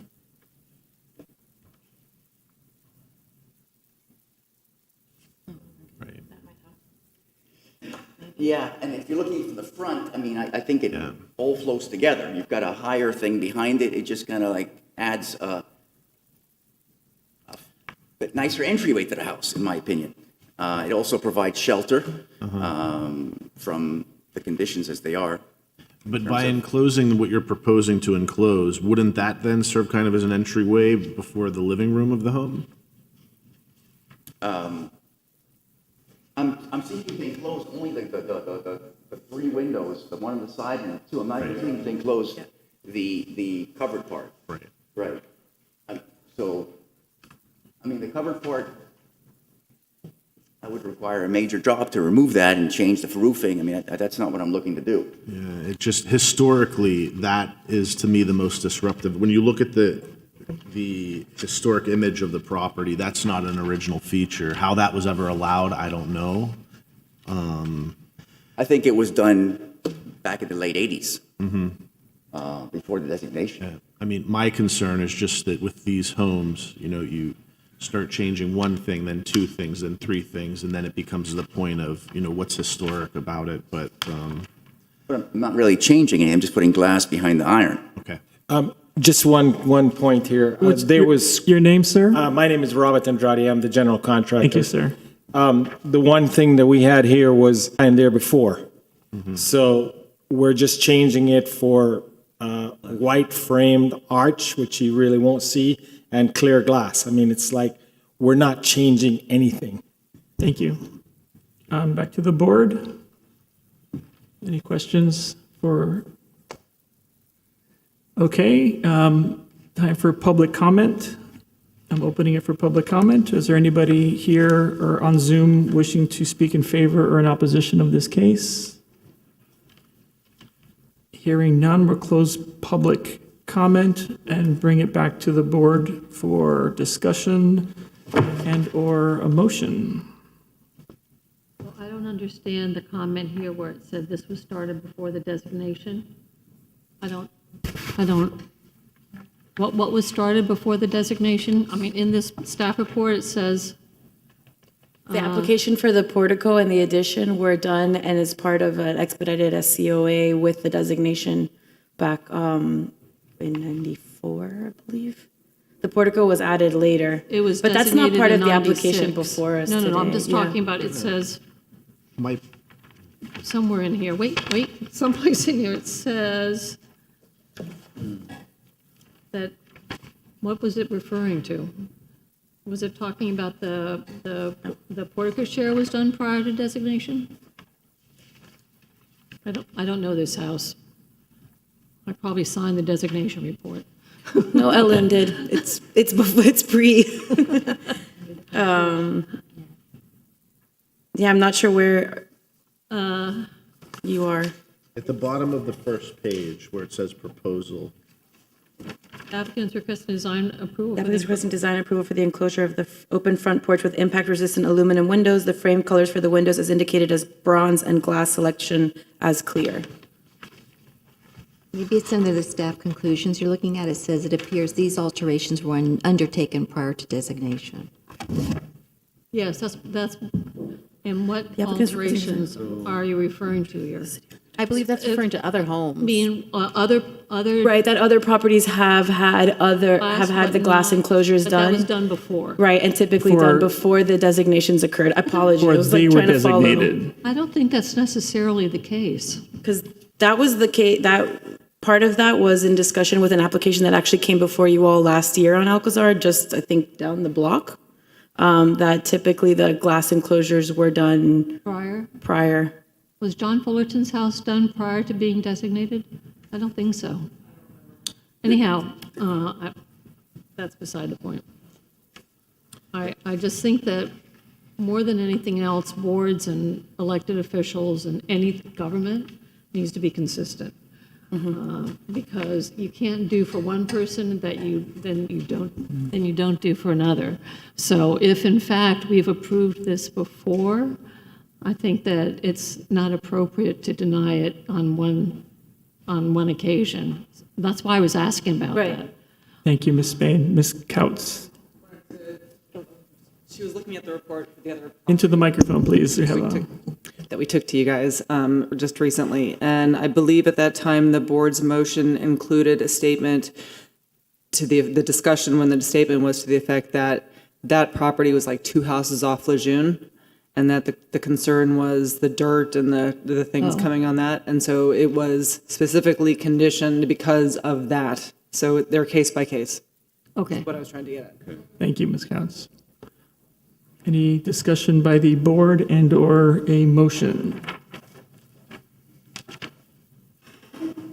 That was what I was going to comment. That didn't this board not many months ago, allow a home on Alcazar? It is case by case, so. It's case by case, but this board did allow another property to do that. So now we're seeing the ramifications of that, so, okay. Is that a motion? I will move to approve it.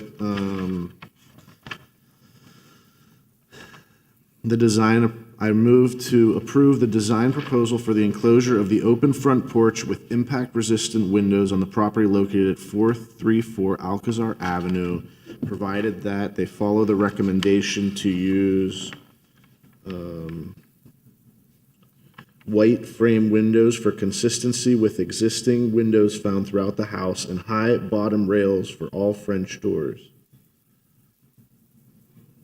And I would also make the recommendation to consider removing the portico, but we can't require that, but I would make that recommendation based on the historic fabric of the home. So we have a motion to approve the windows. Is there a second? A motion to approve. I'm going to say I second that. Okay, Ms. Spain seconds. We have a motion by Mr. Gillis, a second by Ms. Spain. Mr. Ms. Garcia Signature. Pons, I Yes, just want ma'am. to clarify, Mr. Gillis's motion also includes approval of the issuance of the special certificate of appropriateness along with the design proposal? Just clarifying. Yes. Thank you. Ms. Spain? Yes. Okay, we have a motion to approve the windows and the SCOA. And a second. Call the roll, please.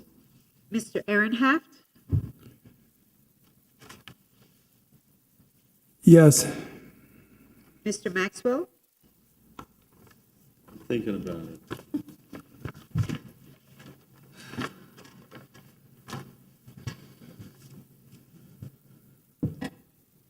Yes. Ms. Dinaj? Yes. Ms. Spain? Yes. Mr. Gillis? Yes. Mr. Garcia Pons? Yes, motion passes 6-0. Thank you very much. Thank you very much. Thank you. Thank you. We appreciate it. Thank you very much. Ms. Perdonas, do we have any items from the secretary? And actually, before you start, are there any requests for excused absences? Thank you. That was my, yes, we have 2 requests for excused absences from Peggy Rolando and Albert Menendez. If we could have a motion and a second and a vote. Can we approve one and not the other? Can I get a motion to approve or the excused absences? Motion to approve. By Ms. Dumais. Second by? I'll second. By Mr. Maxwell. All in favor? Aye. Ayes, take it. All right. Other than that, I did not have any other updates from the secretary, but I did provide you some copies of a few little articles that Mr. Gillis had requested to share with the board And I'll leave it there. If there's anything for me, please let me know. Thank you. Mr. Gillis? No, I did. I wanted to mention about, brought something to mind with, obviously, the conservator. That wasn't really my item, but I saw the article, so thank you, Mr. Maxwell. The second one was about brutalism in Coral Gables, and I noticed this property. Do I have the address? I think it's 385 Andalusia, the Brutalist Garage. I believe that's the address. And I was wondering, has the list of city-owned properties been updated recently? It'd be interesting to look at those as to which ones are not, which ones that would qualify to be historic and are significant, moving those forward. I know there was one recently on Miracle Mile that the city did designate next to where Starbucks is now, not too many months ago. You said 385 and around there? I'm going to double check for you. Okay, no problem. I'll find out what the status is of the existing list, and then I could share it with the board so that everybody has a copy. Yes, 385 Andalusia. But it brought to mind other potential, maybe there are other, buildings or sites out there that haven't been looked at. I think this is one that definitely needs looked at. Okay. And I'll share the list. Let's make sure it's updated. Was there any update on the item? I know that the city attorney sent me a report on the windows for City Hall, that process. So once again, I don't know if that's the process that's going to be used for the windows at City Hall, but you asked for the zoning code provision, so I shared that zoning code provision. So again, I don't have any insight on plans for that, but yes, that zoning code provision was shared with Mr. Gillis as requested at the last meeting. I'm happy to send it to anybody else. It's the applicability provision of our zoning code regarding city properties. Okay. Could this board make a recommendation, whether, the commission's going to do what they're going to do, I get it, but can we make a recommendation for before the item goes to public hearing, for the window plan for City Hall and the cottage to come to this board for a recommendation? I mean, I think that this is a board that the city commission has appointed as to be their advisors on matters of historic preservation. This is one of the most significant buildings in the city, and it's one of the few that has the original windows. So if we're able to do that, I would. This board can certainly always make a motion with a recommendation requesting commission action that would accompany your meeting minutes to go before the city commission. So certainly if there's a motion made, it would be written as a motion, a recommendation of this board, and go up to the city commission for action, no action, or just received. Would now be the time to do that? You can do it now. So That would be the time. Okay, I would move that. Is that okay? Stated clearly so that we can vote on it. I would move before the window and door replacement plan is sent for public hearing before the City Commission of Coral Gables, that it come to this board for a recommendation of the advisors regarding historic preservation that the commission itself has appointed, and to make a recommendation to the commission on that. Should plan. the city proceed in that manner in the zoning code? Should the city proceed in that manner in replacing the windows? Maybe they will listen to the residents and Wait, that's motion. Okay. So, and at the commission, before he talked about the residents. Okay, so that's a motion. It's clear. Is there a second to that motion? I'll second that motion. Okay, a second by Ms. Dumais. So we have a motion and a second. Any conversation by the board on this item? Any friendly amendments to the motion? So it just sounds good to me to have some type of review and recommendation. I think that's a great idea. Great. May I Please, of course, this offer is the time. a friendly amendment? Should it come before us, I would like a report or formal document from staff with recommendations about how they view the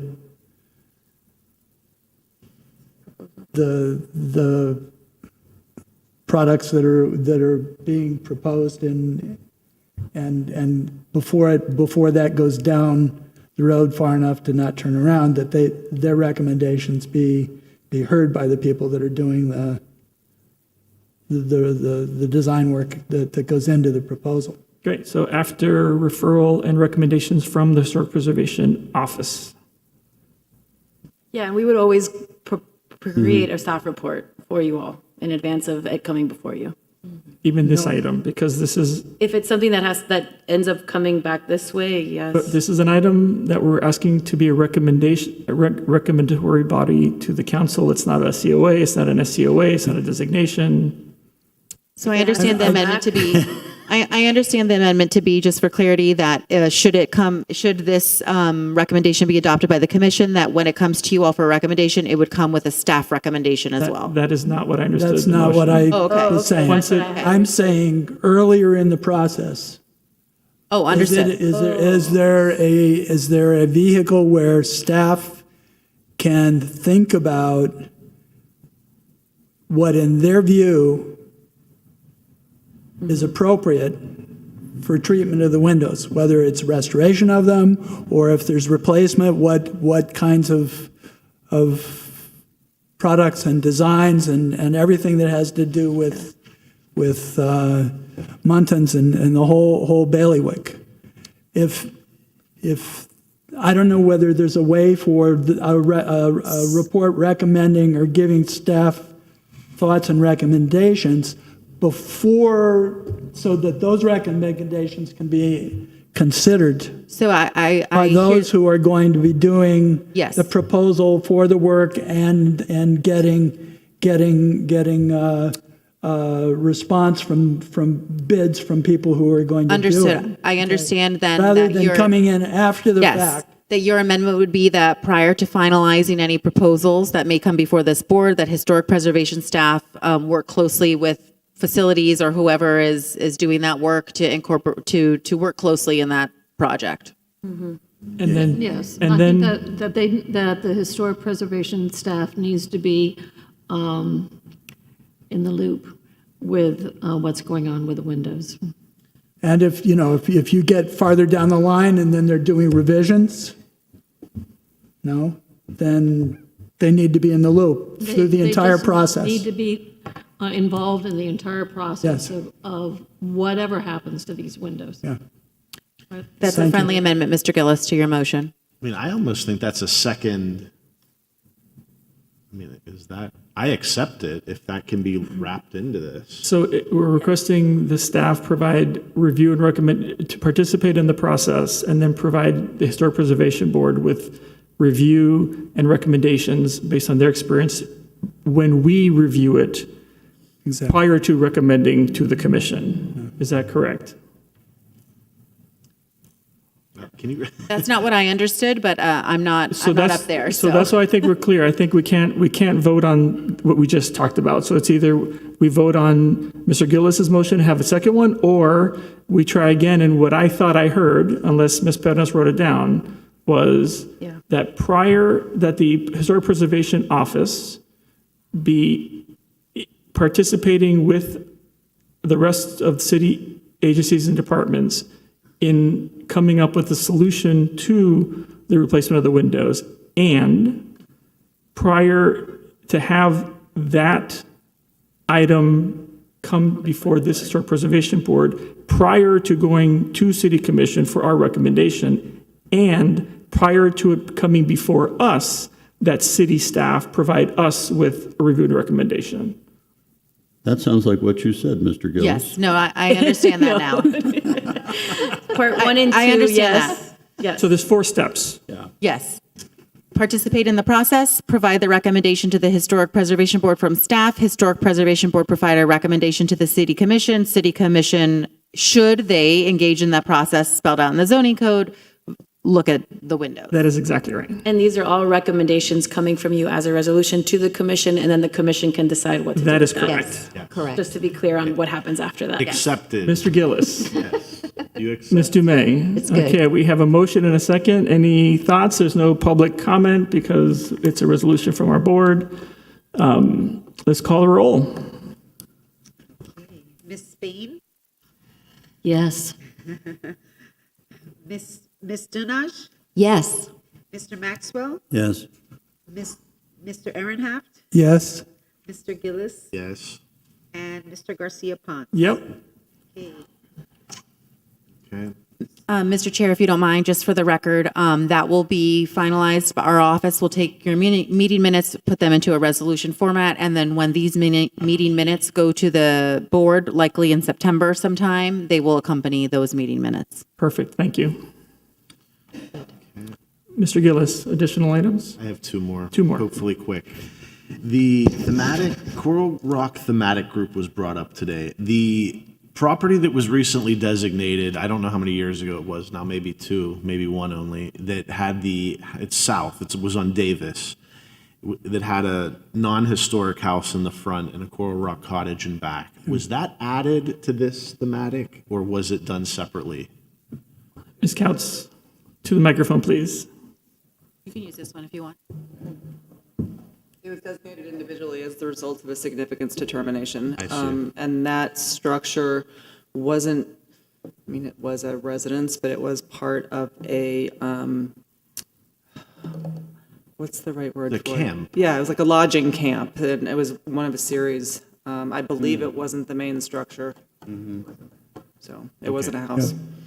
Thank you. 825 South Alhambra is another one of those similar situations that needs looked into. It has a Coral Rock building in the back that has somehow been, I don't know what it is now, if it's a pool house, a pump house, I don't know what it is, but it's a Coral Rock building. And yeah, that's an important one. So actually, that was my last item for today. Thank you, Mr. Gillis. Could you clarify the address or the location? 825 South Alhambra. If you're going south on Granada or Riviera, you just go to, it's South Alhambra kind of is on, is it the Mahi Canal or which canal? I don't know what the name of that is, but anyway, it's on the south side of the canal, and you can see it from the water and from the street. It's a beautiful property. I'll touch base with you about the address just in case it's not. Thank you. Okay. Ms. Bennett, anything else? Mr. Chair? Go ahead, please, Question? Mr. Maxwell. Yeah. Anna, when, do we have a definitive date yet to meet with the Landmarks Preservation Board for our annual gathering? We do not. I know that Mayor Slesnick mentioned it today. I think last year you all had the meeting in October, and they haven't had their third meeting of the year, and it's going to be pushed to October, so it may be best to do it maybe at our last meeting in December or November, depending on how all you... I think we have to reconstitute the boards and then set something up, because they may Okay. change the dates of their meetings. Okay. Right, No, they it don't was have just- it set was dates, just a so we're question. trying to still finalize their next meeting date. Okay. And All at right. that next meeting date, we can So, discuss the so we'll future. know about that more. Yes. Okay. I have, there's an item of old business that is going to continue to come up. When we continue to talk about the, bless you, we talked about the TDRs and how to modify that. We discussed having a workshop at some time, on the TDR application process so that we could, shall we say, fill it out more, so that we had more than, our preservation plan is simply to fix this. What are we going to do over the long haul? How are we going to handle insurance? What are we going to do with some of these things? And so we have a reasonable long-term facilities plan for these things that begin to go with the sale of the TDR. Yeah. So we received an application for a TDR, and I'm in the middle of wrapping my mind around it, and maybe as I work through it, I'll figure out the steps and workshop how we can put together that information, and then we could get back to you all of how we can set something up either with staff or one day that after the meeting that we set up a special. That, or we could do it on another day, or whatever we call. But I mean, it's an important issue, and it's going to continue to grow For the long term. And we have a lot of TDRs that not only just the city sells, but even individuals. And so I think we need to have a reasonable process in there that protects and ensures the longevity of buildings. We're not asking for 5 billion years, when the sun absorbs the earth, but at least for the next 30. So, Mr. Maxwell, let's see if we can reconstitute the board, and then we'll set a date so that we can all attend. And we did talk about a workshop, whether it's... Yeah, so that will be... Just so I Okay. have it on my radar. All right, well, that would be wonderful. Mr. I think Arnett? it's really important to move in these directions. They're positive. They provide good guidance to the city and to other TDR owners. And so they know what they're getting into, when they come, and they do a good job with that. Okay. Thank you, Mr. Maxwell. you. Anything else? When we reconstitute a new board, it's been a few years if we can have the sort of get-together with the new board folks. Great. I'll take a motion to adjourn. Motion? Second? All in favor? All of us. Aye. Thank you very much. Motion is adjourned. Thank you, Anna. Thank you. Thank you. Steph.